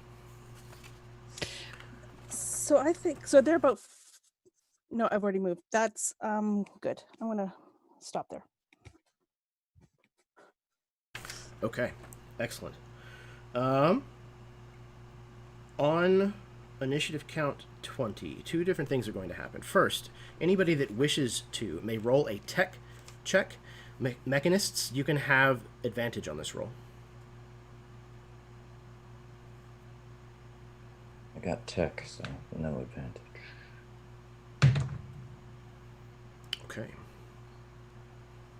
25. Ooh, buddy. 30-20. Excellent. Wow. Okay, cool. So everyone, aside from Zero, apparently, all of you recognize that in this space where you are, that nearby, there is a zero grav drive that was used to lift heavy machinery in place while these things were being assembled. And you have managed to tell that it still has yellow astra coursing through it. Just as a note. The other thing that's going to happen on initiative count 20. So the two leva cruisers are going to, with their miniguns, open fire through the glass windows. So what I need all of you to do, we're going to do something called what I'm calling an armor check. So take whatever your armor class is, subtract 10 away from it, and that's going to be a bonus to a d20 roll, just like a saving throw. So each of you, if you would, please make that. Dusk, you can have advantage on this because of your position. If you have something that can be used as a reaction to add to your AC, would you be able to use that in this, since it would still be a reaction? Yes, you will still have to burn Okay. your reaction to do so, but yes, you may do that. Nice.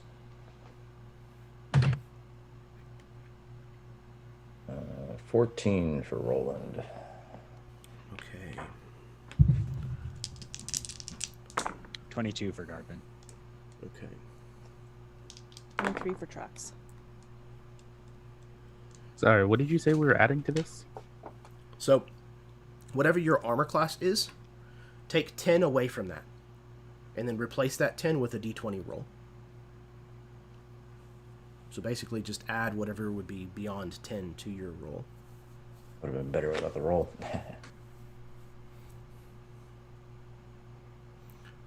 Okay. Was that with advantage, Dusk? Yeah, okay. So apparently one of them has spotted you or something where you are and is going to open fire. Now, one of them... The other one that's not listed was a 19, is that right? Whoever that was. Let's see. Adam, yours was a 19? 14. A 14. Okay. So you and Dusk are both going to get hit with full damage from this. Yikes. Full damage is going to be 19 points of piercing damage. Holy So fuck. those of you that passed are going to take 9. As these things lay down a scary amount of just spray and pray cover fire. Just tearing this building to shreds. It's like that scene in the remake of Judge Dredd, where this thing is just chewing through concrete and steel.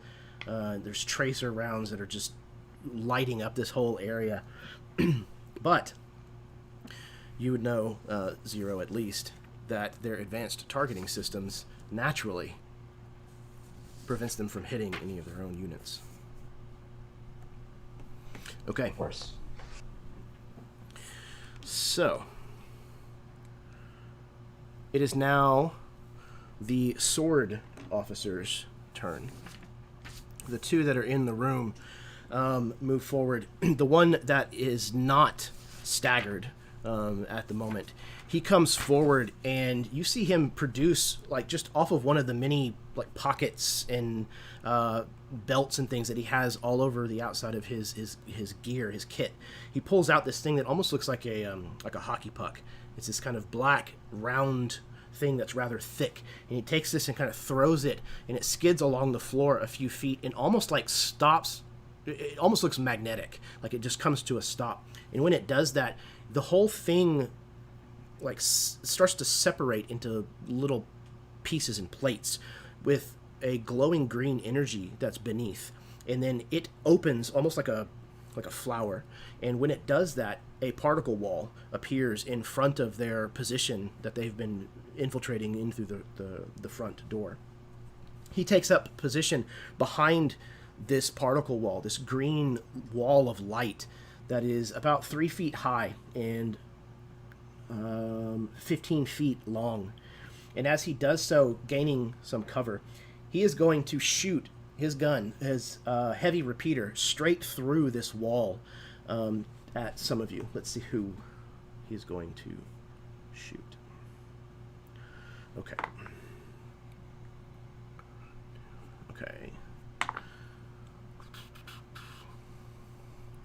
Okay, Zero and Roland. One of these shots is going to go to each of you. Oh. Ho ho. Actually, he's just going to fire once, but he's going to use burst fire. So he will actually aim this burst fire at Garvin and Roland, because it covers like a 10-foot cube whenever he does it. So that, instead of an attack roll, will require both of you to make a dexterity saving throw. Okay. 15. Okay. 17. Excellent. Okay, 15 was the magic number that we're looking for. So he sprays these bullets through this particle wall, and as each of these bullets is ripping through here, it kind of almost sets a light with this green astra that trails behind it, kind of carrying part of this wall's energy with it.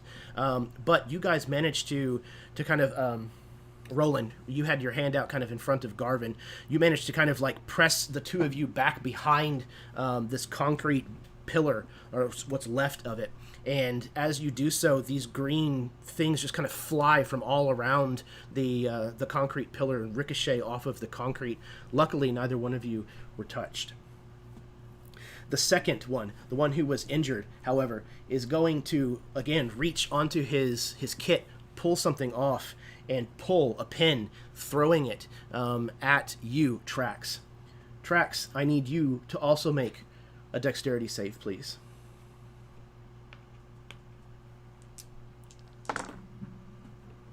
That's a 13.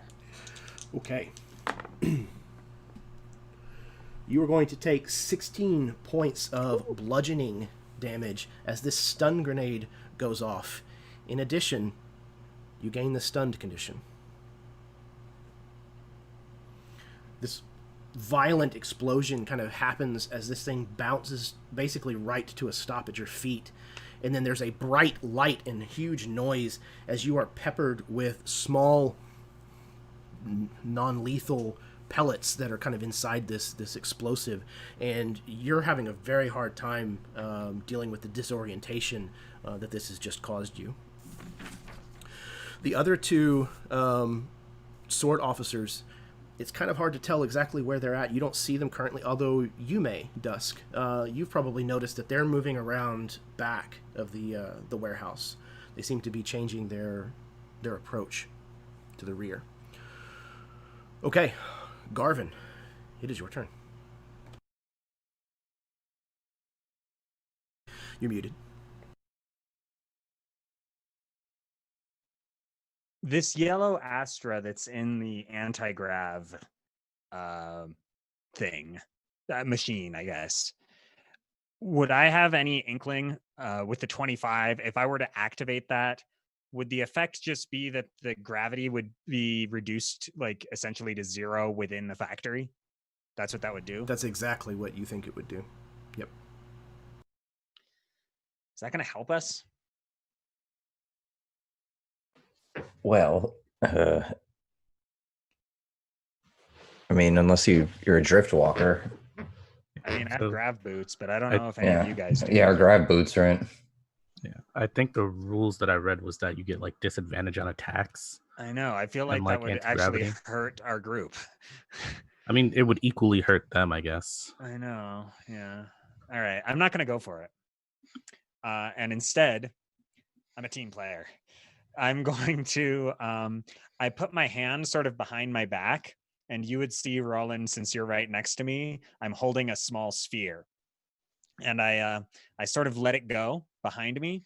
And then after I've done that, I sort of rush. That's my action. I sort of rush towards the cops or the CCPD. And I'm going, I'm a civilian. I'm a civilian. Don't shoot. Don't shoot. I go to the university. And all I'm trying to do is like get next to these guys so that when the crossfire happens of the big guns that are shooting at everyone, I noticed that they weren't hitting each other, so that like maybe if I'm next to them, I won't get caught in that fire. I don't know if they're going to believe me or what's going to happen, but I try to like get up in their face and like close to them and huddle. But my combat droid is going to make an attack that I just released. So I've never used these before. Yeah. Let's also get a deception roll from you, if you would, please. 18. Excellent. Okay. Let me see if it's a big 19 minus They 1. bought it. And, all right. So for these, let's see. As an action, you can increase your astrofade by 1 to activate or deploy one of your spheroids. It remains for 1 minute. So I did that with my action. It'll be there for 1 minute. And blah, blah, blah. Combat. This spheroid attacks a target creature within 10 feet of it. All right, so it has to be kind of close. It can make a single ranged attack with your attack modifier, intelligence, and it deals 1d6 plus force. And it says... Sorry, I'm just trying to figure out how these work. You're good. Okay, my spheroids act on my initiative. They can move up to 30 feet and take 1 action. So I make it with my action, and then does it get to act right away? Yeah, I believe so. Okay. So then it's just going to move 30 feet towards the other one that I'm not running towards and just attack it, I guess. Do they, do yours, like, walk, crawl, roll, fly? Oh, they're, yeah, they definitely fly. Okay. Excellent. And yeah, this one just looks like a little ball. It's pretty small. It's about that big. And I held it in my hand and like kind of hit a button on it and released it. And yeah, it sort of floats through the air. It uses anti-grav to like sort of almost like fall towards the direction where it's going. And its attack looks like it's just got little pulses of magenta astra just continuously emitting it from it, and it's less like it's like a constant beam that's always on and it's just pointing at this guy, and it's like slightly burning him, hopefully, but not with a 15. Were you aiming at one of the sword officers? Yes. Okay. The ones that are in the room with us. There are some regular CCPD officers that are in the room also. I would have been aiming for the swords. The sword guys. Yep. Okay. Yeah. So, again, this laser, this magenta astra beam kind of glances off of the armor of one of them, and he seems unfazed. Yep, But that's my turn. That's my action and my move. I don't have a bonus. okay, yep. They definitely seem to be like kind of reaching out and kind of grabbing you to kind of push you back behind them, kind of thing, to get behind this particle barrier. Okay, let's see here. That was Garvin. Okay, CCPD. They are going to move forward and they're going to try to grab you and pull you prone to the ground. So like a grapple? Mm-hmm. Sure. I won't resist. Okay. They grab a hold of you and they say, sir, get down. It's way too dangerous in here. And they kind of push you down to the ground and they say, we're gonna apprehend you for now. We'll suss out all the details in just a moment. And they start to kind of effectively try to manacle you. All right. Okay. If they're just grappling me, I'm not resisting. But if they try to handcuff me, I'm going to try to resist. Okay. Because if I get handcuffed, I won't be able to do anything. That's fair. So we will get to that in just a moment then. Let's see. That was 2 of them that were doing that, so there are still 4 here in the room. Let's see. The other 4 of you are each going to have them attack you with their light pistols. So, Trax, the first one at you. What is your AC? 15. Okay, so a 12 will not hit you. The second at you, 0, what is your AC? At the moment, it's 22. Okay. I'm going to miss you as well. Nice. Next up is Dusk. What is your AC?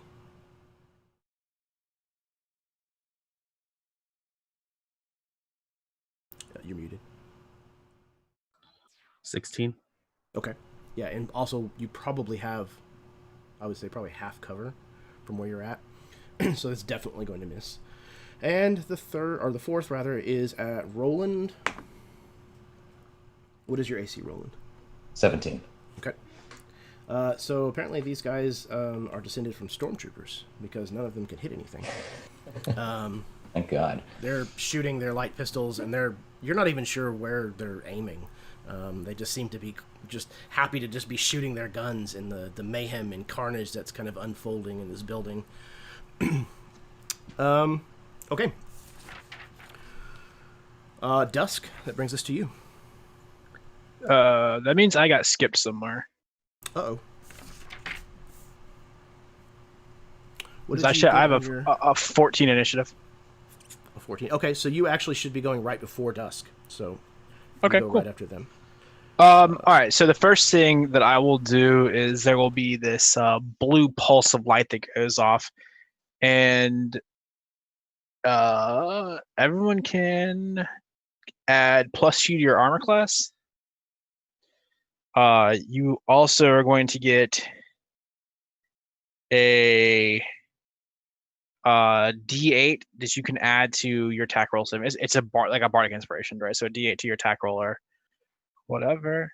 Is there a range on that? It is. It's 30 feet from me. So if anybody's outside of that for now, Yeah. I don't know who all's moved up to be outside of that yet. Dusk is on the roof, so he would be just outside of that. Okay. So, everybody else add 2 to your armor class. Get a D8 to roll, and if you, all right. So that's it for that one. And then, Jeremy, would Zero know how many people are in those assault vehicles outside? Like how many people would still be inside of it once they had dropped their detachment of individuals? It's very likely that they are being powered by specters, that there isn't anybody in them currently. Okay. Specters are kind of the AI of Harbinger.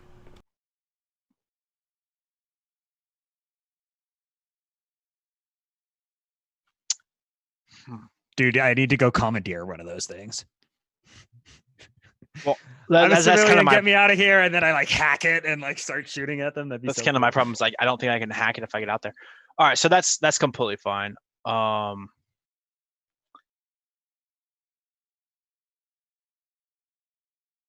will momentarily blink out of existence then. There's always that option too. Yeah, just a yellow flash, and I won't be there Deuces. anymore.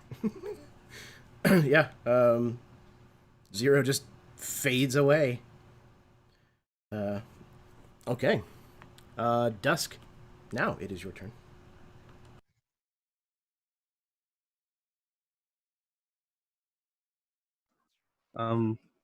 Cool. So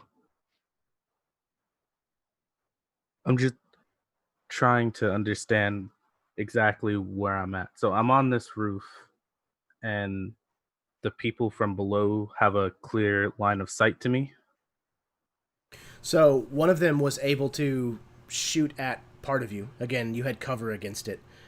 So, you looked down inside or something, and one of these officers happened to see you up there and looked up and shot. Okay. I guess I will use my my turn to go into stealth, I guess. So before I do this, if I hide on this rooftop, are those big guns still just gonna shoot at me? No, I would say that if you successfully hide, they would have to roll perception essentially to try to detect you before they could shoot. Cool. Then yeah, I'm going to. And to hide, I have to make a stealth check, right? Yeah. Mm-hmm. Cool. Oh, that's not great. Wait, hold on. I have a thing, I think. Is this? Yes. Okay. I want a shirt that says that I have a thing. Yeah, so I have the digital cloak thing, which my rolls are really crappy today, so it doesn't really matter. So that is it's not that bad. All right, I got a 17. Okay. Yeah, does it give you advantage, or does it just give you like a numerical boost? It gives me advantage. Okay. Okay, so let's see. I'm just going to roll to see if they... Okay.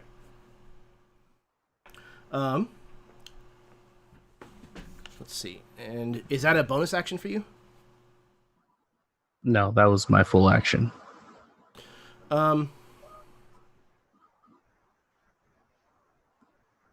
Okay. In this situation, I'm going to let it count as a bonus because you're on the roof already. You were already fairly tucked away. So if you wish to still take an action, you may do so.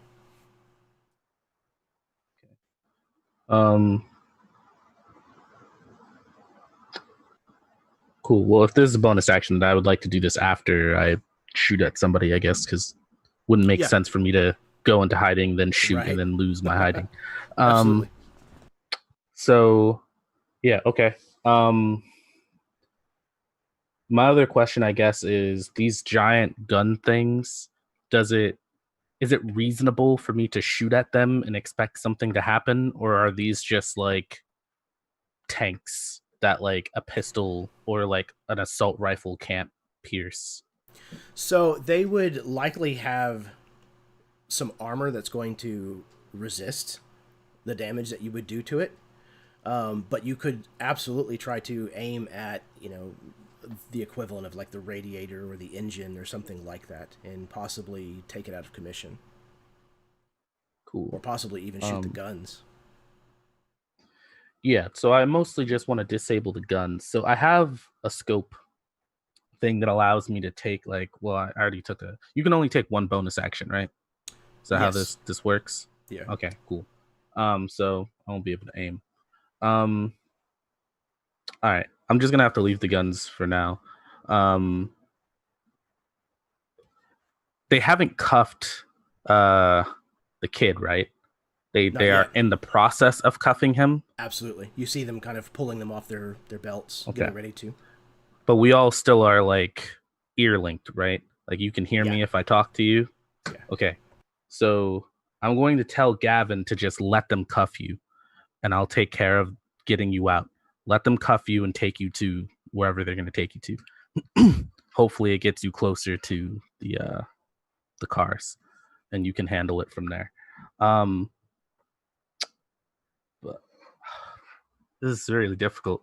I wish like I could rearrange my order. Cool. So I'm going to shoot one of the sword guys, I guess, that are below me. One of them is very, very injured. The other one is basically just bloodied. Gotcha. I'll shoot the one that's just bloodied then. Wait, so there's 4 of them, right? So does that mean 2 of them have not been hit yet?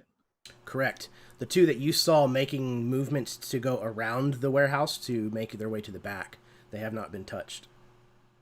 Right. I will also let everybody know that there are 2 people making their way to the back, behind you guys. But yeah, I will shoot the guy that's bloodied, that's still in the building with them. If I can actually shoot him, and that is a no. So very solid no right there. Yeah, I rolled a natural 1.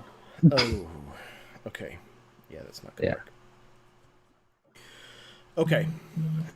Yeah, you attempt to take this shot, and as you do so, you're trying to position yourself so that you can catch a glimpse of where these 2 sword officers had made their way around the building, and you turn around to take your shot quickly, keeping in mind you also try to want to activate your cloak and disappear.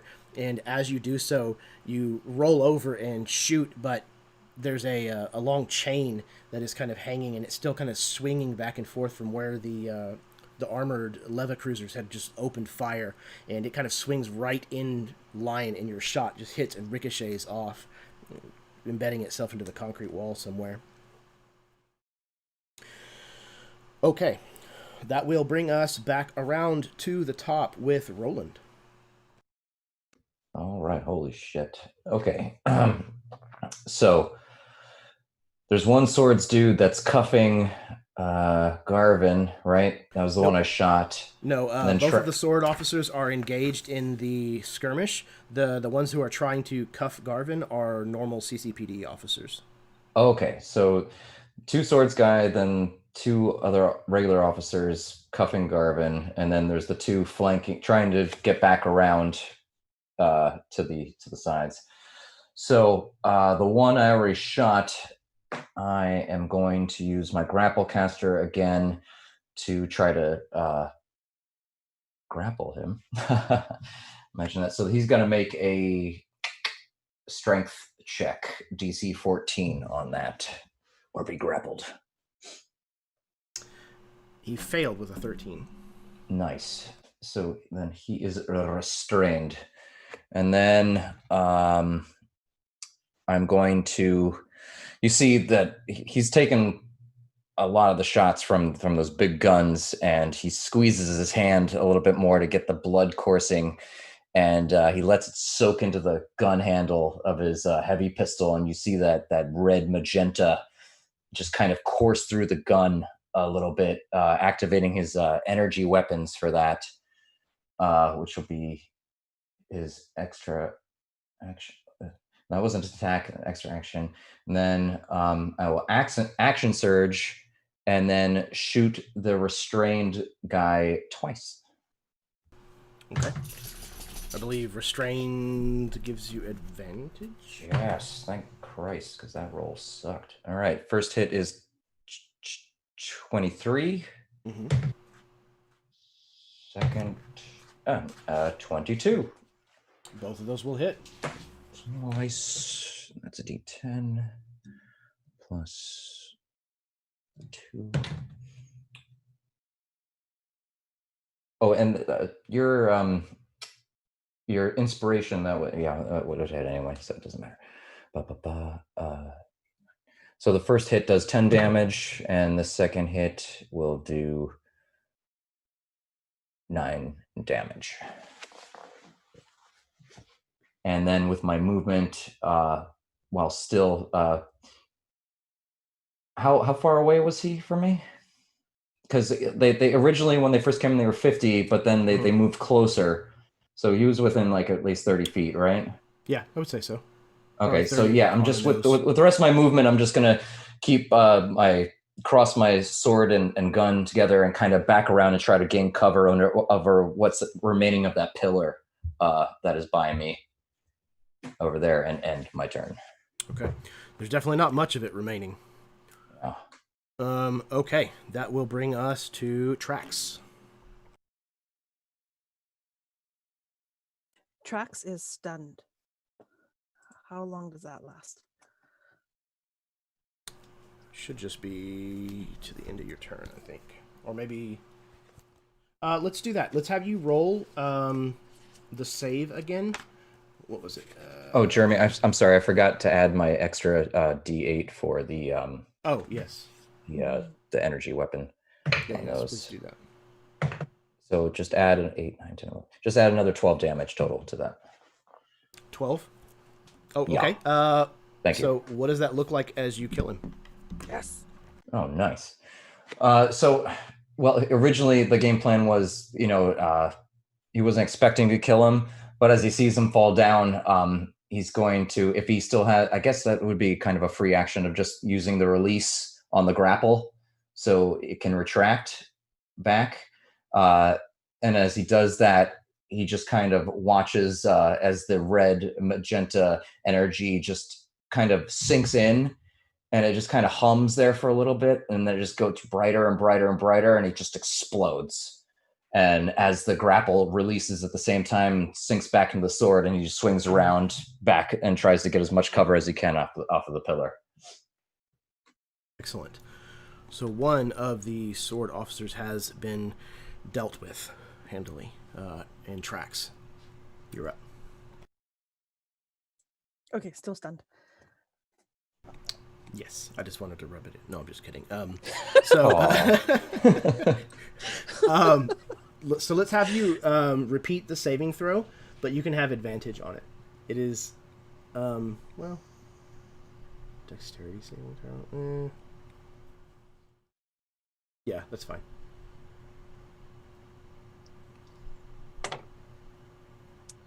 Well, that will be a 19. Okay, so you have managed to shake off the results or the effects of this stun grenade. Okay. So it is now round 20 again. So these two armored lever cruisers are going to open fire again. Apparently your stealth did work, Dusk, and they don't seem to be concentrating any of their fire in your direction. So the other 4 of you, if you would please, I need you to make those the armor checks again. Don't forget your +2 bonus from 0. Yes, please. Are they able to hit me while the 2 police officers are apprehending me? That's true. They would have considered you not a threat, so you don't have to roll this round. You do. Oh, and would I get any bonus from my partial cover? What kind of cover would you consider that, Jeremy? Right now, it's probably only going to count as a +1. Okay, that's fine. I'll take it.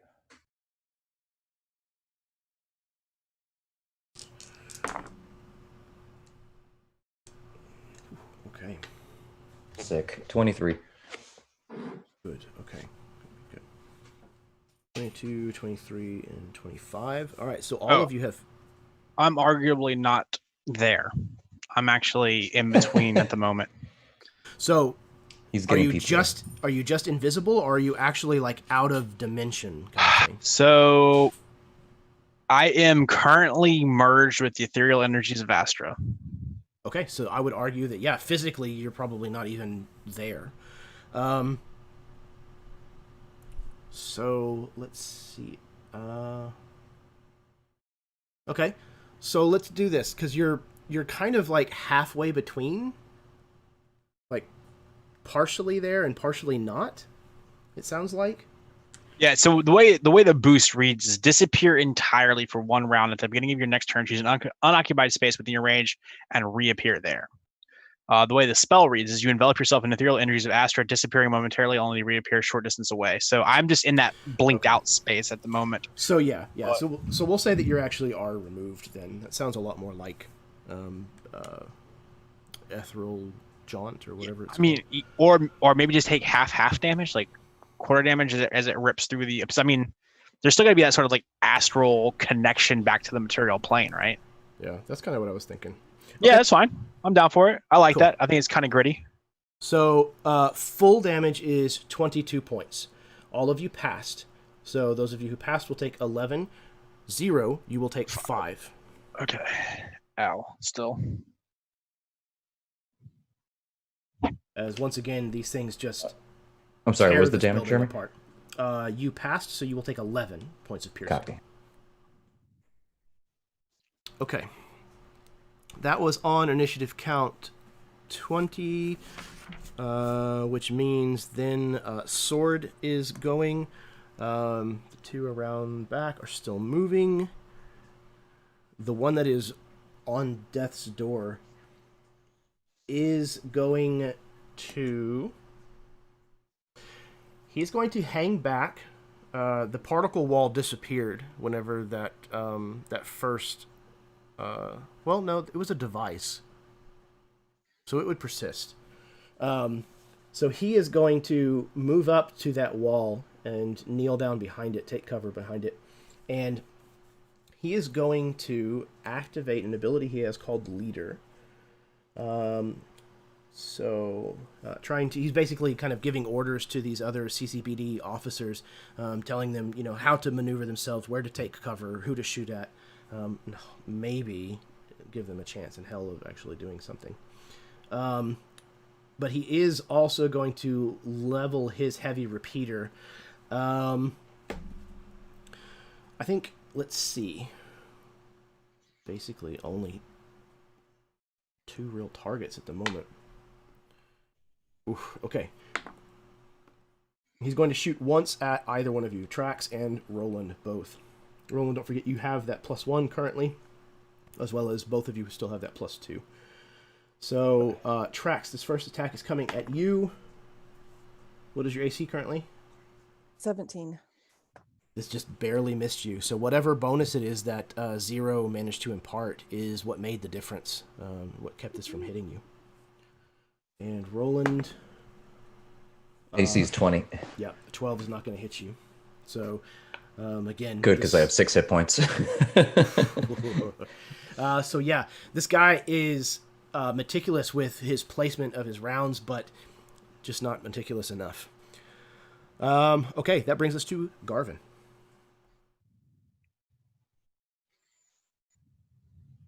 You're muted again, Alex.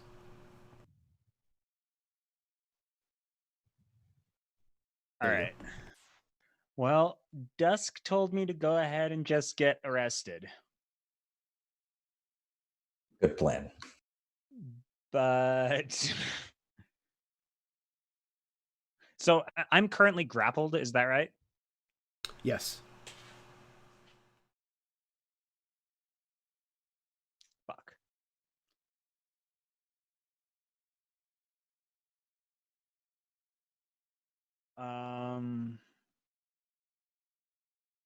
Well, I'll start with my little drone. It can keep shooting.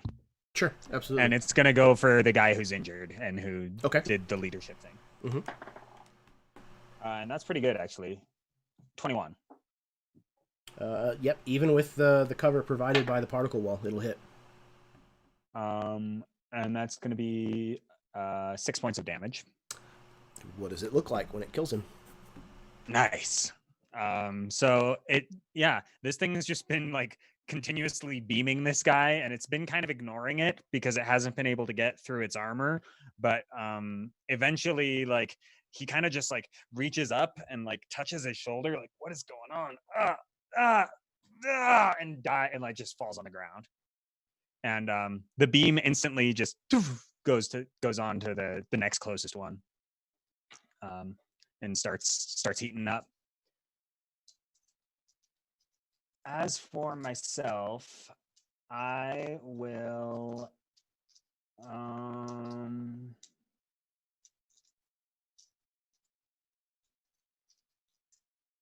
okay, I guess I'm just going to try to convince these guys to get me out of here. So, like, I'm going to act panicked, and, like, I need to get out, and, like, there's a firefight going on. Get me to safety. You have to help me. I'm just going to try to distract them and, like, keep their attention on me. Okay. So, Yeah, just so what, to see if I can do that. with what you rolled on your deception before, Mhm. like, this is basically just going to carry over. So the two that are trying to apprehend you and are apprehending you are going to be essentially occupied in doing so with you. So if you'd like, you could hold your action, just basically ready an action for, you know, a specific trigger, and then you do something when that moment comes up. Okay, I'm going to hold my action for when Dusk tells me to do something over the comms, and my held action is going to be to do what he tells me to do. That works. That fits with Garvin very well. That's perfect. Okay. So that was Garvin. Okay, CCPD. The 4 that are still in the building are going to attempt to shoot at the 2 remaining targets, 2 apiece. So, Trax, you've got 2 coming at you. Let's see, what does leader do? Okay. So, following the directives... Oh, their leader's dead. So, I think that bonus goes away. Probably a good thing. Okay. Good. 16 again. Yeah, that would have been a dirty 20. So that leadership bonus going away definitely helped. The second, however, is going to hit with a 21. Tracks. Yeah. Okay. So their light pistols do... he's going to deal 9 points of piercing to you.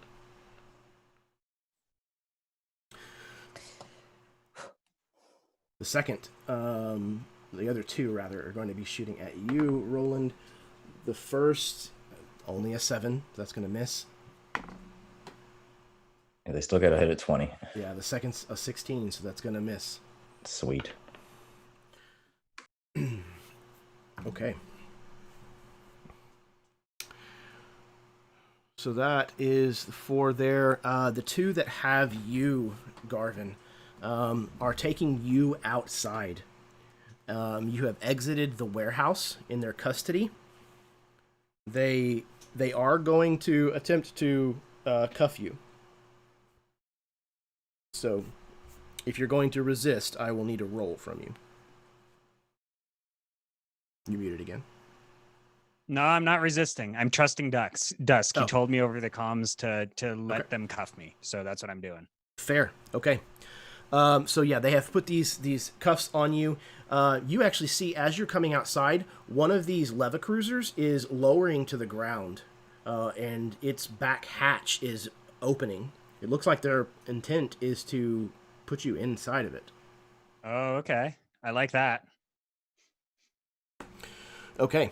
So it levels down to the ground in like a small like ramp, kind of folds out to actually touch the ground as it hovers just, a few inches above the concrete outside.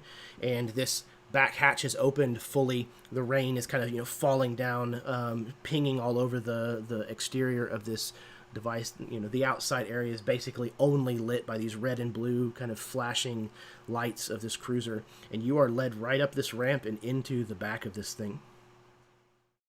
Awesome. One of them looks like he's going to stay with you. He kind of takes a seat opposite you after they kind of roughly kind of put you down on a padded bench across from where this one officer takes a seat. The other looks like he's exiting to go rejoin the firefight. Sweet. Okay. That was CCPD 0. You're up. All right, so they took Garvin outside. Both of the sword inside are dead, but Dustin tells us that there were 2 more sword coming around the back, right? I think. Yes, that is correct. 100%. All right, awesome. So I suppose unfortunate for one of these CCPD that are inside. I was gonna pop back in next to Garvin, but he's gone. So I suppose I will pop back in next to one of these CCPD that are still there, and produce a blue energy sword out of my hand and stab him through his body with it. And that would be a 22 to hit him. Yes, absolutely. Yeah, their woven steel armor is nothing compared to the bulk plate armor that the sword officers are wearing. Right. So I just sort of ram this long blade through his back, and we'll see if we can do some damage. So it'll be 12 points of damage. What does it look like as you end him? I mean, I think it's just one of those moments of you see the energy blade and then you see it, exit through the armor and through his chest, and he just slumps to the ground. I will then disappear and reappear, but in order to do this, I have to make a astra fade roll, because I will be exceeding my astra fade. Yummy. Yep. So I've been dying to see what happens when that happens. It gets nuts if it gets high enough. right. All right. You become a tree. So my astra fade is currently maxed out. I'm at 5 of 5 because of what I've done so far. Okay. Void slip is 2, so that would put me on fade tier 1. Yeah, just 2 points over. Right. How far is it from me to sorry, I have the hiccups now all of a sudden. Roland. Is it in excess of 20 feet? I would assume. If you're next to one of the CCPD, you're further than 20 feet away from him. Yeah. All right. So then I will have to use a boost to increase the distance I can blink. So that will take me up to essentially the tier 2 of... Yeah, that'll take me up to the tier 2 of the Fade chart. Okay. And So that's going to be a D8 roll. correct. And... Correction. I know your father. Sorry. Rafiki comes out sometimes. What was that? You quoting Lion King there? Yeah. Correction. Wow. I know your father. Rafiki. Yeah. So that's a 3. So Astra grants you energy from within, making you more accurate. The next damage roll you make is 1 die increment higher. Okay. So as I pop in next to you, I think that it's almost like you can see the trail of energy. And when I materialize again, like it doesn't fade off of me. Like there's a sort of like weird luminescence that probably makes me a bit more of a target. But you can just sort of see that energy coursing off me, and my hand's definitely reaching for you. But unfortunately, wait a second. Popping back in bonus, I can still heal you. Wonderful. So, are we ready for that second horrible? Sorry, I don't know all these spells. Revitalize is only a 1, but I'm going to boost it, so it's a 2. So I will now be at a 4. Is that the next tier?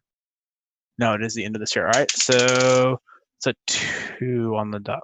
Man, that sucks. Can I choose to give myself something negative and something good? Yeah. All right, awesome. Which one's cooler? You grow 3 boobs. Baby, make me wish I had 3 hands. All right, I'm gonna go with number 6 here. Astra leaves your body in a burst. Reduce your current Astra fade by 2, but you are stunned until the start of your next turn. That seems fair. All right. Because otherwise I'd have gotten an advantage on my next attack also. Would have been nasty. It would have been nasty. All right, so you are going to take 12 hit points back as the blue Astra courses through you there, Roland. And again, it does Sweet, have thank that very euphoric, almost like hard drug sort of euphoria as it washes into over it. you. Yeah. It's what he needed. 12 points of healing damage. Excellent. Okay. That was 0. Dusk. You're up.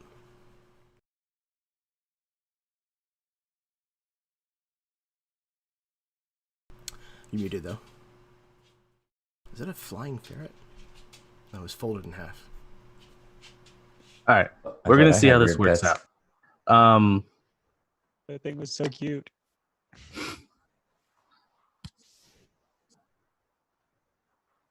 Okay, so the first thing that I want to do is ask you: are the cops still like clustered outside, or have they all like? Because you said there was like 24 of them. Mm-hmm.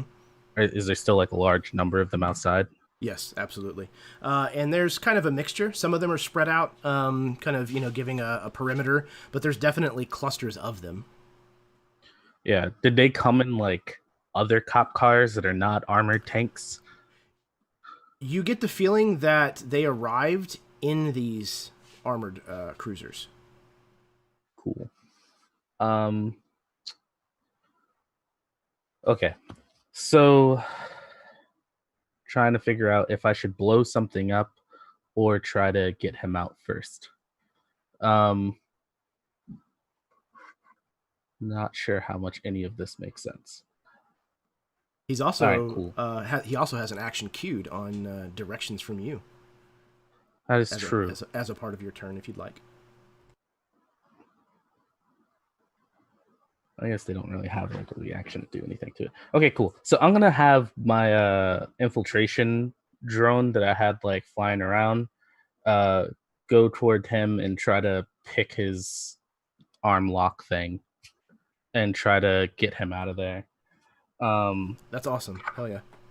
Let's see if this works. And it uses my stats. So that is a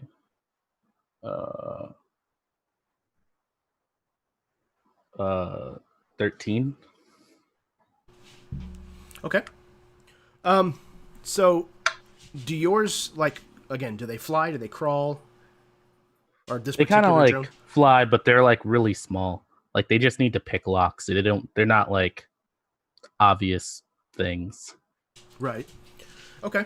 Cool. So I think we kind of catch a glimpse of, like, as Garvin's kind of being taken into the back of this thing and the hatch is like starting to close. We just kind of see this little thing kind of like drift in, like as the door's about to shut, and it kind of positions itself. Maybe even Garvin like sees it, but the cop doesn't, and kind of sits forward a little so that this thing can kind of hover down back behind him, and it gets to work on this. Garvin, do you want to continue to hold your action, or would you like to try to help this thing out? I'll give it a hand, yeah. Okay. If there's something I can do from behind my back to like basically get it just in the right angle or the right positioning position. yourself. Yeah. So in that case, Dusk, you can have advantage on that roll. Oh, dice. Come on. All right. Does a 15 work? It is. That's the number I was looking for. Okay. Excellent. So Garvin, you lean forward, kind of helping this thing, and you feel it kind of get to work. It seems kind of one of those moments that stretches on forever. Like, this cop is staring at you. He's got to know. He has to know that this is happening. and yet he doesn't do anything. And then you feel the release of these manacles, these cuffs, as there's kind of a barely audible, but you at the same time think that it could To me, it sounds super loud. Yeah, just as loud as thunder, as you are freed from the bindings. Cool. So I'm now going to sacrifice my scout drone to try to make a distraction to get this guy out of the cockpit with Gavin, hopefully. So I don't have to make any roll for that, but everybody that is in 10 feet of it, so I'm just going to send it the kamikaze, and wherever the thickest thing is next to, in like close enough that like the guy inside the car can at least feel the explosion. And yeah, they just have to beat a 13. So they just, however many of them are standing there. Okay. Is it a saving throw of some kind? Yeah, it's a dexterity save of 13. Dex save. 13. Okay. Well, they rolled a 4, so that's not going to pass. That's good news.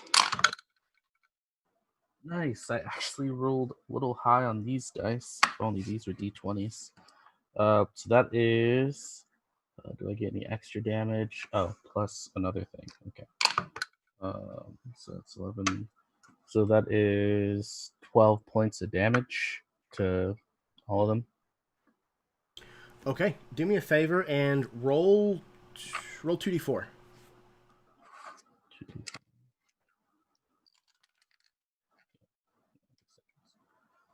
Wow. Max damage on that. So that is 8. Okay. So describe to me how this sacrificial bot kills 8 of these CCPD officers. Yeah, so it just it was doing its duty and just looking at everything, and I, sitting on my perch, I use it to calculate how many of the people are in the vicinity, and if they're not looking, and just sent it down right behind them and caused it to explode, maybe catching on some of their grenades and like causing those to have like secondary explosions. Definitely taking everybody out that way. Pretty bad, dude. You might want to check out what's going on out there. So I think they're ordering pizza. Cool. So those are just my robots actions. Fuck yeah. So I'm actually going to try. Sorry, I might have missed this. Did the guys that were coming in from the back actually come in yet? They hadn't yet. No. With Cool. it being such a large warehouse, they're kind of still making their way. You get the feeling they're probably about to. Nice. So I'm gonna roll down to like the back side of the roof and hopefully get an angle on at least one of them and try to take a shot before they can burst in the door. Absolutely. Whether or not I actually make that shot with my luck, we will see. Yeah. So I think it's one of those situations where, like, if you were moving across a flat surface, you might not be able to reach that in time. But it's kind of one of those like long, like steep pitched kind of roofs like towards the back. So you kind of like do like the baseball slide and just like slide down the outside of it, and you're able to kind of reach the edge with just your single move and take your shot. Yeah. So I do that. I'm going to use my bonus action to aim, which I guess, yeah. So okay. Does a 17 hit? Because I rolled a 17 base. It does not. Okay. Well, does a 17 plus 7 hit? A 17 plus anything will hit other than 0. So yes, absolutely. Because they have an AC of 18, so you got it. Nice. Okay. So now I actually get to hit something. This is a D10.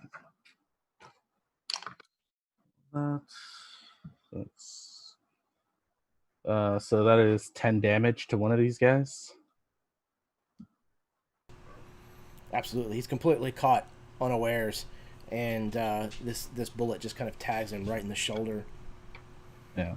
And also, because I have my silencer on it, he has no idea where that shot just came from. Absolutely. Yeah, you see his head kind of whipping around. Has no clue. Oh, sorry. No.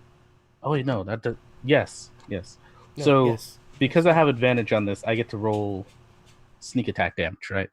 Yeah, absolutely. Fuck yeah. Okay. So he takes 5 more damage. Okay.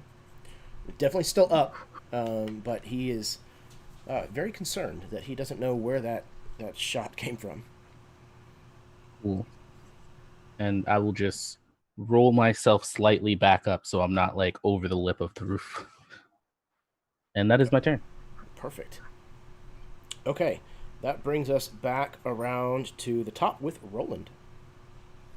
Alrighty, so I'm still getting used to this new system. Question, I forgot I'm a marauder as well, so when I bring somebody down to 0 hit points, I get an extra attack. Can I use it now? Yeah, absolutely. That's fine. Sweet. So remember that asshole other sword guy that was swinging around trying to flank us on the side?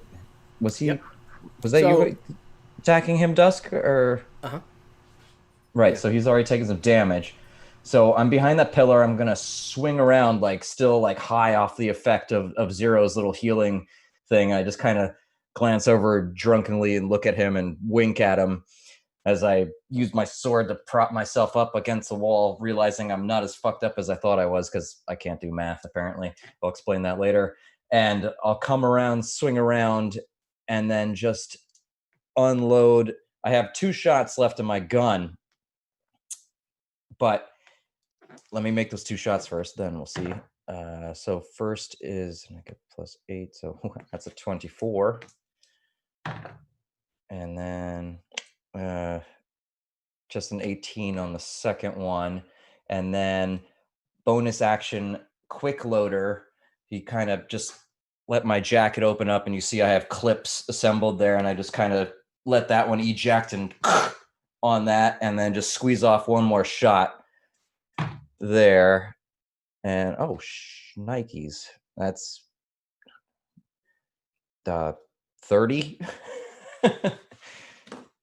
So what did I say? 18, 20 something, and 30. Yeah, those hit, right? Yeah, 18 is the magic number, so it absolutely will hit. And we got some extra energy damage on that. So first one is 11. Second one is 8, 6. Second is 16, and the third is 9. And was this the same one that that Dusk just injured, or the other one? Yes. Yeah, it's the same one that Dusk just injured, yeah. All right, so that's 37? Nope, 36 points. 36. Oh, okay.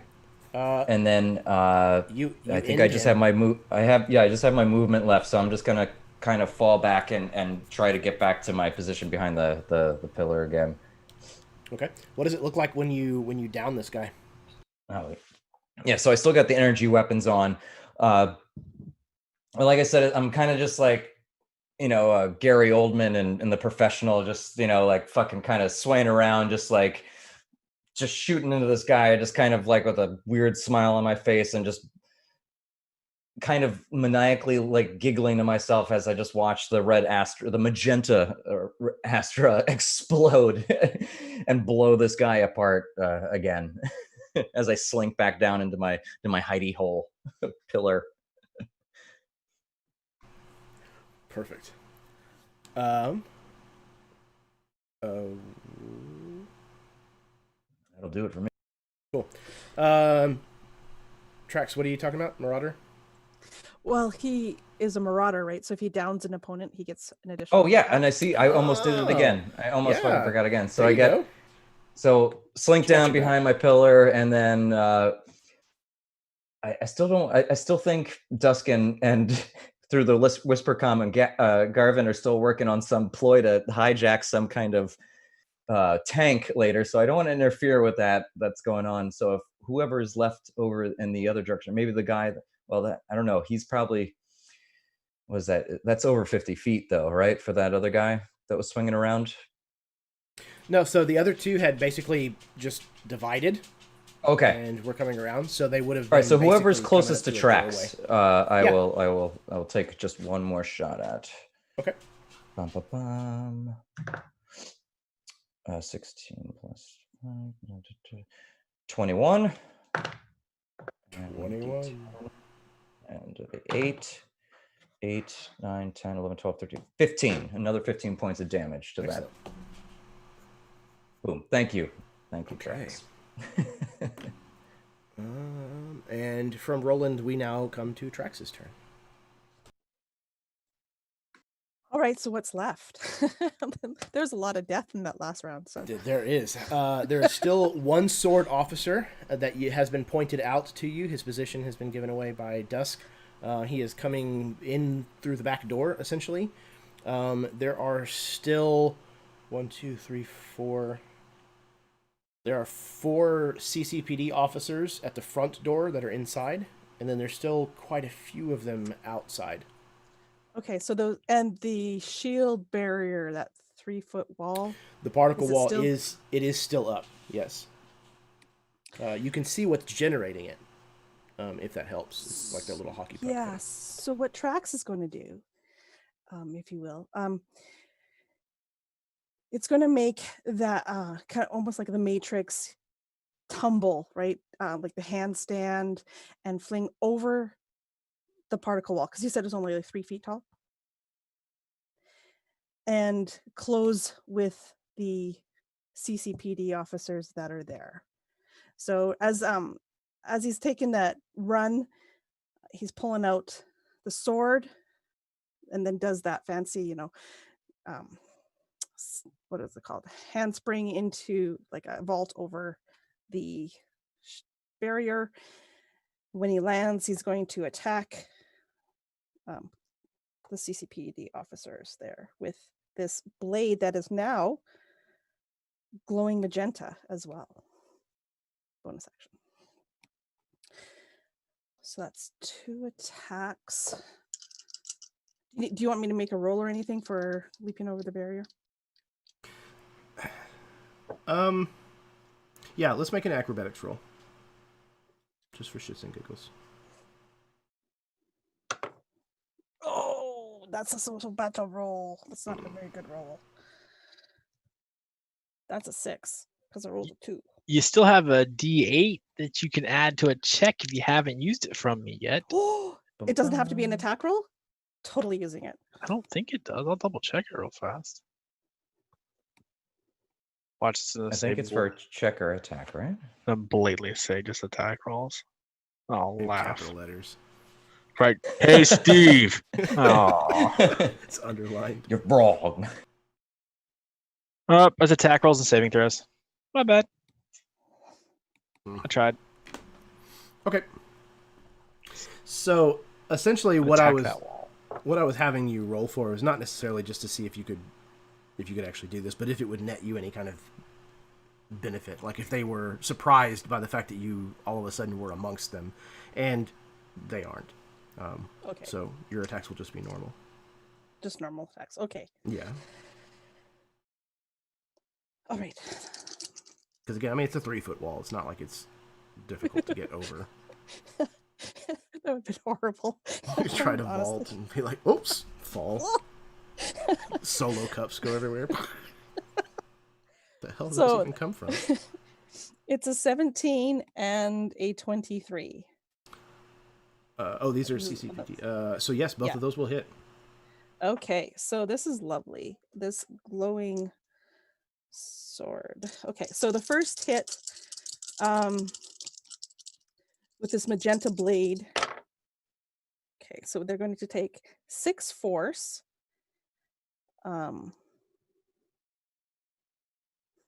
10 piercing and 2 acid damage. Because This is the first person? Yeah. Yeah. How do you wreck his day? Or more than just his day? So I always see, like, she just kind of cleaves into this CCPD officer, almost she's kind of coming out of the squat as she landed, and just kind of slices up the back and you see this sizzle as the astra from the blade kind of cauterizes the wound, as well as this other acid is melting away the wound itself as well. And the CCPD officer just succumbs immediately to that blow.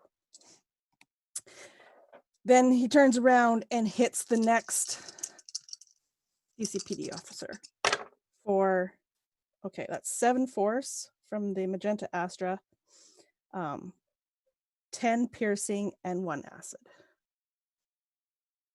That will also finish him off. Yeah, so this one, I think maybe the CCPD officer was like turning and facing, and so this one gets a nice cut across the chest area, which again opens up. You can see the armor opens up from the acid, and the skin is just rent with this magenta astra. Just envelops this poor CCPD officer as they too fall. And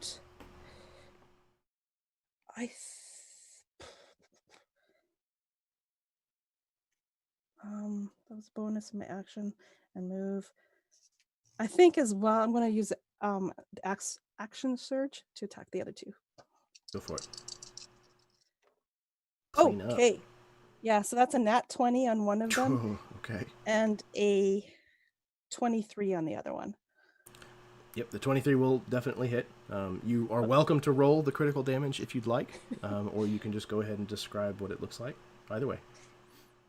Yeah, I'm sure that it's going to be enough to kill him. It's almost like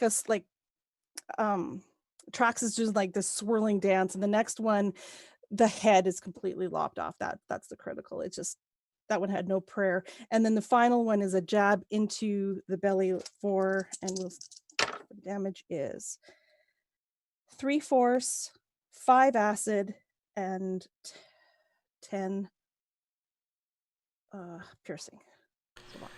So Trax unceremoniously leaps over this particle wall and clears the room of CCPD officers.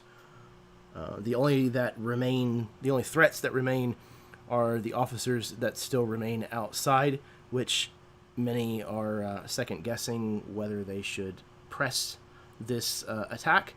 And then one of the sword officers at the back door, and then of course the 2 armored leva cruisers outside still. One of which Garvin is inside of. Okay, so it is the leva cruisers round where they act, so I need everyone except for Dusk and Garvin to roll those armor checks again for me.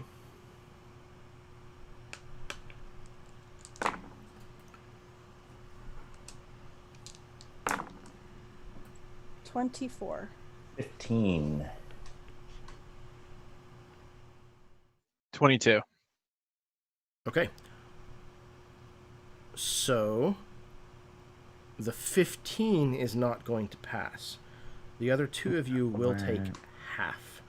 Full is 23 points of piercing damage. Holy So shit. half of 23? that will be 11. 23. Half of that will be 11. There's very These little things of this do building. not mess around. No. These things, there's very little of this building that is still standing. It's kind of one of those things, Dusk, where you've kind of like rolled back onto the roof for after you had shot the sword officer, and you look around, and there's like an island of like the roof that's still kind of not collapsed that you're on, and you realize that's almost the only part of the building that's still like intact. And you don't know how much longer it's going to be. My pillar is just a little crumb. Yeah, it's like the rebar with like a couple of like pieces of concrete on it. The rest of it is inside of me. All right. Okay. That was Still a 16. Here we go. 20. sword officer. Okay, the one sword officer that is remaining has no clue that Dusk is up there. He was just shot by Roland, I believe. So he's going to level his heavy repeater at you, Roland, and he's going to attack you twice. 14's not going to work. Of course he is. And he rolled a 1 on the second. So yeah, his gun explodes at a hand, and he dies. nothing. He's got nothing. Okay, so that was sword officers. Garvin, you're up.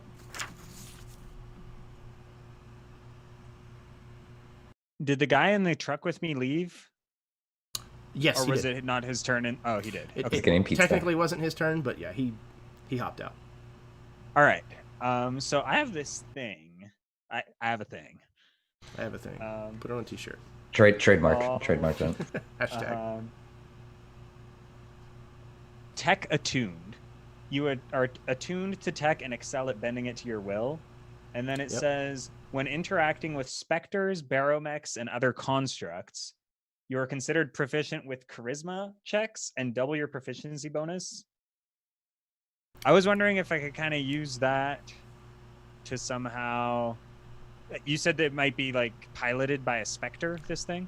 They are, in fact, piloted by specters. So I don't know if I'm trying to roll charisma with this specter right now.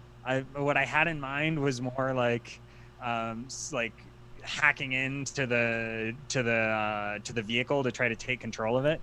Yep. But is there any way I can kind of use that ability? Yes, I think so. So essentially, instead of it being a charisma roll, you can just use whatever your tech okay, cool. Bonus is. I'll do that then. Oh, that's really good. Okay. That's 24. So there is some resistance from the Spectre in this particular vehicle, who is in the visage that's kind of displayed on the screen. Looks like a knight, kind of in full plate armor. It seems to kind of try its best to resist you. It kind of holds its hand up. Stop, knave! You shall not! And then it kind of... And then it completely changes, and it looks like a copy of you. You seem to be in control of this cruiser. All right. There's two things I want to achieve. And I think it might have to be on separate turns. So the first thing I want to do is switch just the algorithm that's basically deciding who's an ally and who's an enemy to shoot. I want to replace all allies by enemies and all enemies by allies. So it stops shooting at you guys and it starts firing at everyone else. And then the second thing I want to do, I've got my little pad back and I feel like I'm laying down kind of in the back of the paddy wagon. And I don't know if you've ever seen James Bond in the one where he's able to pilot the car from the back. Yeah, when he's in the BMW laying down, yeah. So I want to do that. And I'm going to say over the comms, guys, there's still more of these guys coming. We got to get out of here. Get to the paddy wagon. I'll drive us away. Get to the chopper. Well, wagon. Get to the wagon. So I'll do, for this turn, I'll just do the shooting thing and say that over the comms, and then maybe hopefully on subsequent turn I'll be able to do the driving thing maybe as my next thing. Excellent. Okay. And I think I still have a random little drone, shooter drone. I don't know if it has anything. Sure. He's still in with us, right? But there's nobody there. If it has a target, it'll shoot. Yeah, you can shoot the remaining sword officer. Oh yeah, at the back door. Go for that, and that's probably a hit. That's 23. Mm-hmm. And that's 5 points of damage. 5 points. Okay. It's not very powerful, but it's free action. That's damage. Okay, so the sword officer passed his save against the barrage of lever cruiser fire. CCPD officers, however, did not. So, what I need you to roll is 6d6. Oh, Holy baby. crap. That feels so cool. Oh, that's okay.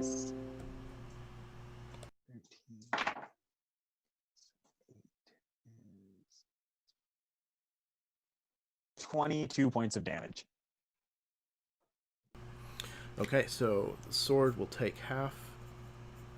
He is still up and kicking. However, you have just gunned down the remaining force of the CCPD that was outside of this Fuck building.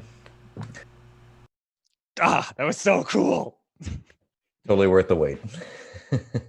I know that took like 3 turns to set up, but it was so sweet when it finally happened. Okay, CCPD will not be taking a turn this round, so 0. You're up. All right. So, let's make this astra fade roll because it's going to happen again. As I blink out of existence and back in next to this guy. Awesome. So I am deafened for until the start of my next turn. It says, I thought it said blood pours out of your ears. It says your blood pounds in your ears. But I imagine there's also probably blood leaking out of my ears at this point. Pours But, is better. I disappear and reappear next to this this sword officer, and I will again attempt to stab this guy with the blue energy blade. 18 and 8, 26. Yes, absolutely. Yeah, it still do a whole lot of damage, unfortunately. Oh well. So I rolled a 10, so it's going to be 15 points of damage. So I just ram this energy blade into him. What does it look like as you kill the last enemy that is threatening you? Yes. So I stab this energy blade into him and start pushing him down to his knees with the leverage of this blade embedded in his chest. And more for personal satisfaction than anything else, I reach over and underneath both sides of the chin, I hit the switches that allow the helmet to come off. And there's that sort of as I flip the helmet back. And perhaps to the horror of some of the individuals in the room, this guy is massively scarred. You can see where his face has been sewn back together multiple times. He's had, more menders used on him that is good. He's been healed by Astra, but because it was done in such a manner to get him back out quickly, it wasn't like, hey, we're going to heal your scars at the same time. And I literally just look into his eyes and watch him die. And when it's done, I just, allow the blade to dissipate, and there's that heavy thud and clank of this armored man hitting the floor.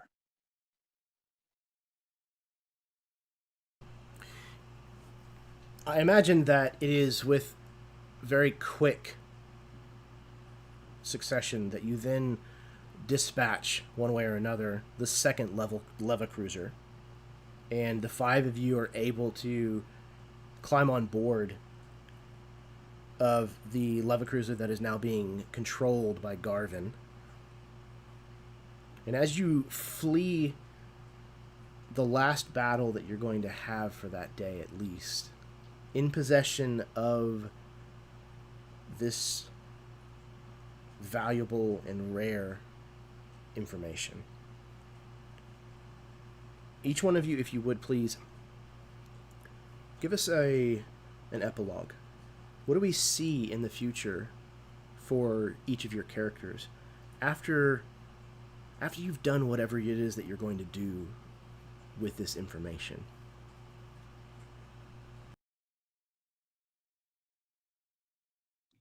I still think that has to be a group decision, at least for the first part, and then afterwards. I'm not sure. So Yeah, I mean, do we turn it over? Do we, we keep on rolling? I mean, obviously, the rendezvous was a setup, so just to get us killed. You were Yeah, right, but at Zero. least Rose didn't make any more guest appearances along the way. So yeah. So maybe we just go along with it. We sell the thing to our employer. Maybe do a little bit of threatening to be like, you tried to kill us, but we're gonna let bygones be bygones. Here's your stuff.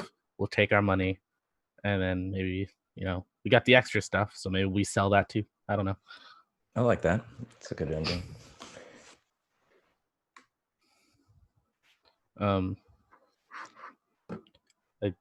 Since I'm talking, I guess I'll just say what my guy does. Yeah, I think Dusk will, for the most part, take the money and get off planet, disappear for a little while, but he's really good at what he does, so he'll probably keep taking odd jobs, but probably with a lot better gear.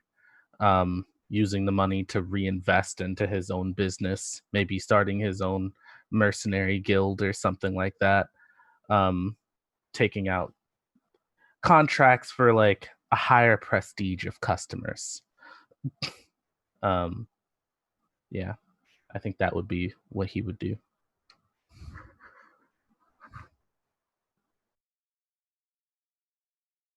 Awesome. Yeah. Roland definitely, like I said, yeah, it's fine. Get the money, get it out of the hands. One less thing to worry about along the way. He's had more in his troubled past. And his main goal has just been to save up enough money to finally get his own void ship so he could possibly just get the hell out of here and take whoever was willing to go with him, just to see, because from dealing with, the tragedy of his family and just getting enough work to finally be able to do his own thing and just explore and get out there, and because he knows that there are other worlds out there and he just wants to see it and live his own life that way. That's it.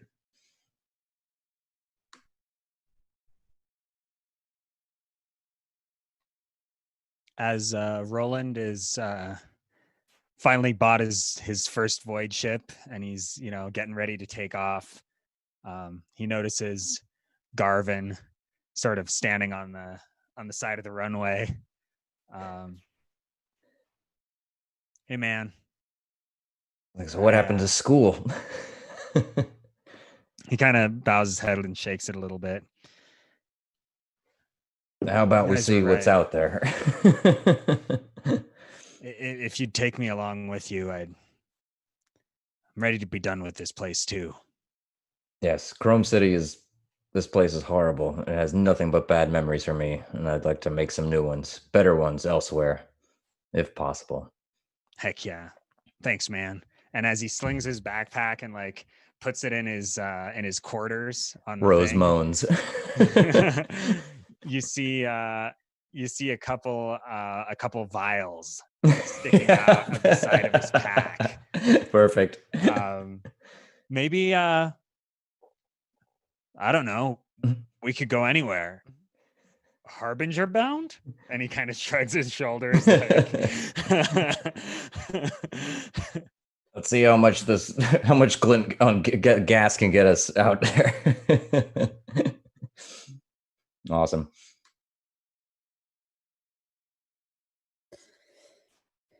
We see kind of a modest apartment,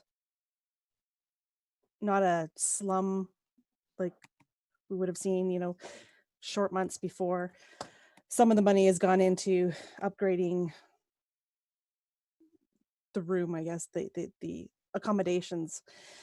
We see the helmet sitting on the bedside table, and in the bed, there's this woman with a mohawk on part of her head, and the one side of her head has this massive scar where it looks like some sort of jack has been poorly but surgically removed. and she's tossing in the bed and wakes up with a start. And these nightmares have kind of been going on for some time, and you can see that she's got this determined look on her face. And she gets up out of the bed and she gets back on the suit of Trax and put the helmet, and you see her put all her weapons in various places on her body. Everything has now been upgraded a little bit. It's a little bit nicer, but still very functional. And you watch her as she heads out into the city. This is a nicer neighborhood. And eventually she's perched kind of up in a building, and you can see she's watching and waiting. And eventually her target comes around the corner, the one that she's been waiting for, and she starts to follow. And as we focus in on the target, we can see that it is Sept Aldemont.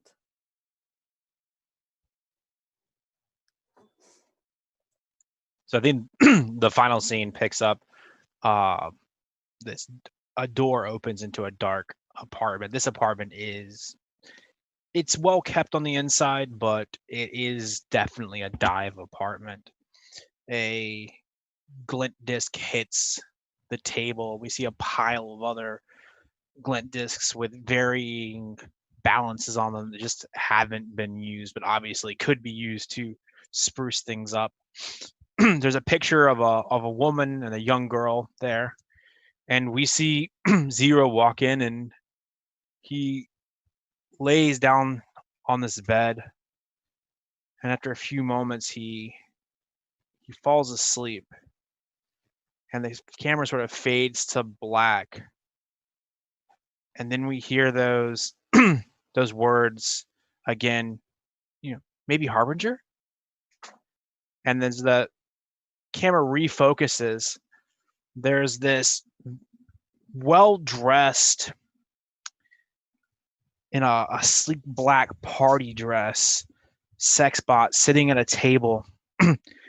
She's looking over towards these 5 containers that have various tubes running into them. In one of the tubes, we keep hearing the echo, maybe Harbinger? And in the last tube, we can see this woman try to sit upright in this nightmare. Her hands hit the glass momentarily before this gas is released back into the tube, and she goes back to sleep. These gigantic metal doors close out the scene with these strange runes sort of glistening across their surface.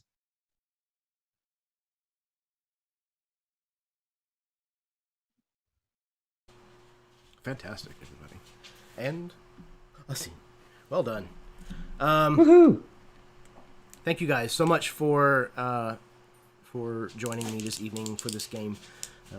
This is the game that almost did not happen. There was a lot of road bumps, but I am very, very glad that it worked out the way that it did.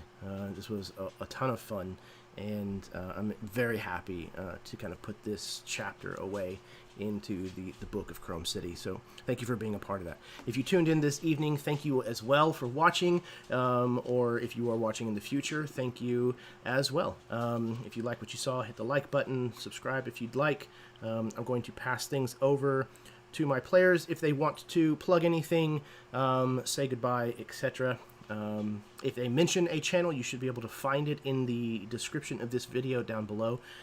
Please do take the time to go check out their stuff. They are all fantastic role players, as you saw clearly tonight, and they all have phenomenal stuff to check out. So I'm going to let you guys go around the horn again. We're going to start with, let's start with Jonathan.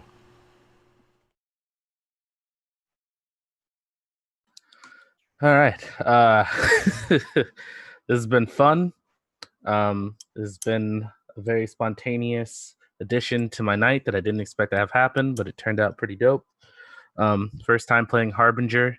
This was pretty cool. I really like the feeling of this setting. With the game, it actually works really well with 5e, so there's not a lot more stuff that you have to learn to play it, which is pretty cool. I do have a channel with some content on it called Out of Character if you want to check it out. Like you said, it potentially in the description. So yeah, it's been dope. Thanks, Jeremy, for running the game. Thanks, guys, for letting me play with you guys. It was super fun. And yeah, that's it for me. Absolutely, man. Thank you so much for coming along, especially at the last minute, and taking up the baton. You did a phenomenal job. That works. And phenomenal as well. And I'd be happy to have you on the channel anytime. So yeah. Yes, you should be able to find, like I said, the link to his channel in the description down below. Next up, we have Alex.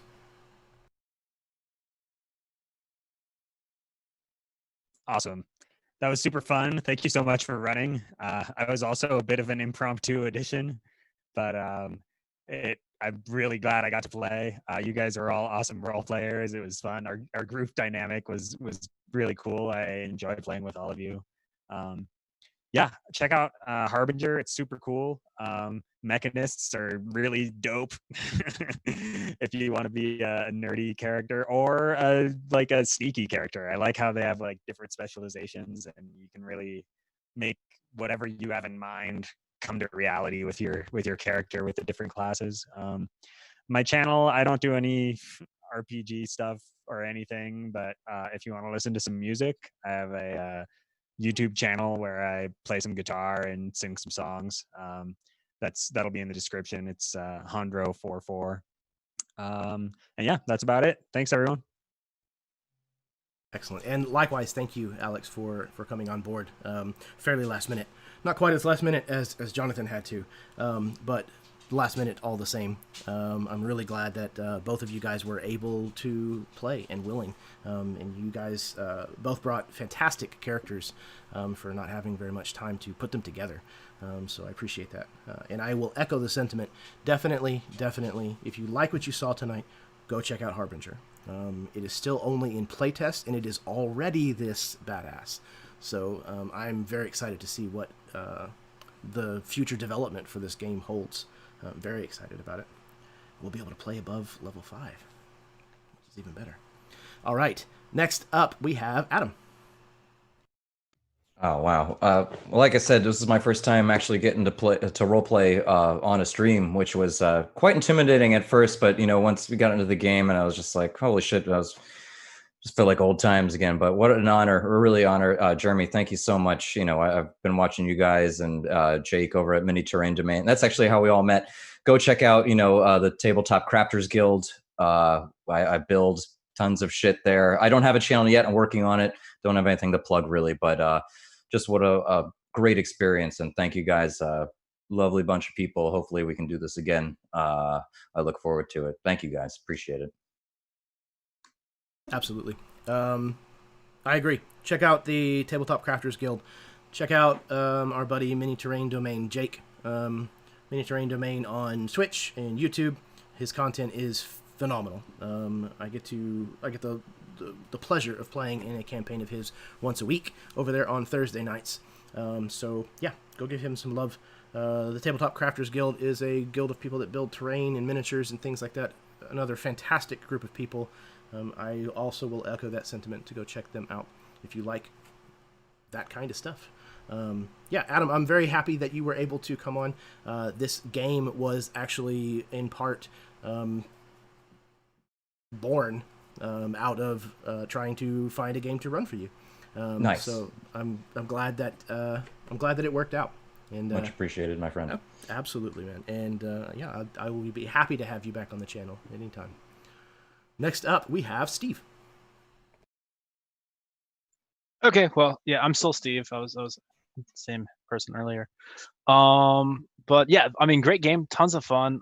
Some really great character interaction. It's always a blast to play here on Jeremy's channel. It's always like some top quality role players. So yeah, guys, thanks for the game. And like I said earlier, just like come check out Sunderhearth. And then if you hated me but you loved Karen, you can also check out Beneath the Banner Shadow, where it's basically all Karen all the time. It's not like that at all. But it could be, and I'd still watch it. But that's another channel. That's another campaign here on Jeremy's channel, and it is wonderful to be a part of that as well. So thank you so much, Jeremy and fellow players, and look forward to next time. Absolutely. Always a pleasure, Steve. And I believe, if I'm not mistaken, Beneath the Banner Shadows next session will be next Friday. So I'm very much looking forward to that. That has been a very great story to watch unfold. Everybody's characters in that are really, really interwoven with one another. I was thinking about that the other day. Like, they actually have affection towards each other. Like, you can see it in the gameplay. It's amazing. Yeah, Lloyd made a post about that in AbTab the other day, about having a game where that's possible, where the characters clearly have an affection for one another.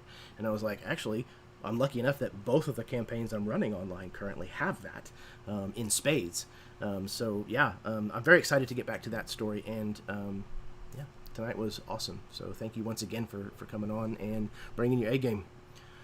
Speaking of A game, last but certainly not least, my Canadian friend, Karen.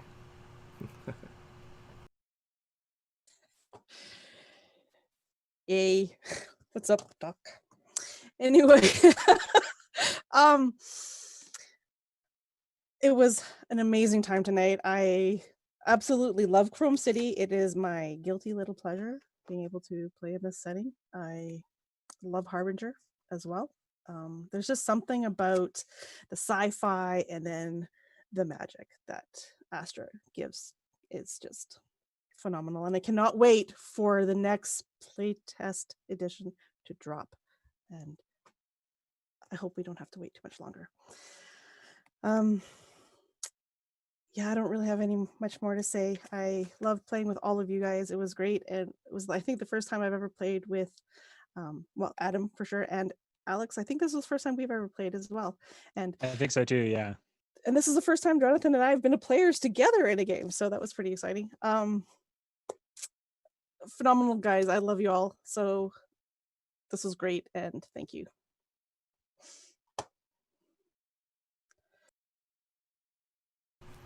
Absolutely. And yeah, thank you so much again, Karen, for coming on again and bringing yet another very interesting badass character. I think it's like the second, or maybe even no, I think it's like the third. Well, I guess she's technically the same character as one of them, but this is like the second or third character from Chrome City that we've met for years. Yeah. Thank you guys so very, very much. This was a phenomenal game. I'm very happy with how this turned out, especially with the rough beginning that it had. You guys made my night. I had a rough spot getting to this game, and you guys made it totally When in doubt, unmute your mic. My computer had muted it somehow, unbeknownst to me, in a place where I couldn't tell that it had been muted. Anyways, thank you all so much for tuning in. I cannot wait until whatever happens next here on the channel.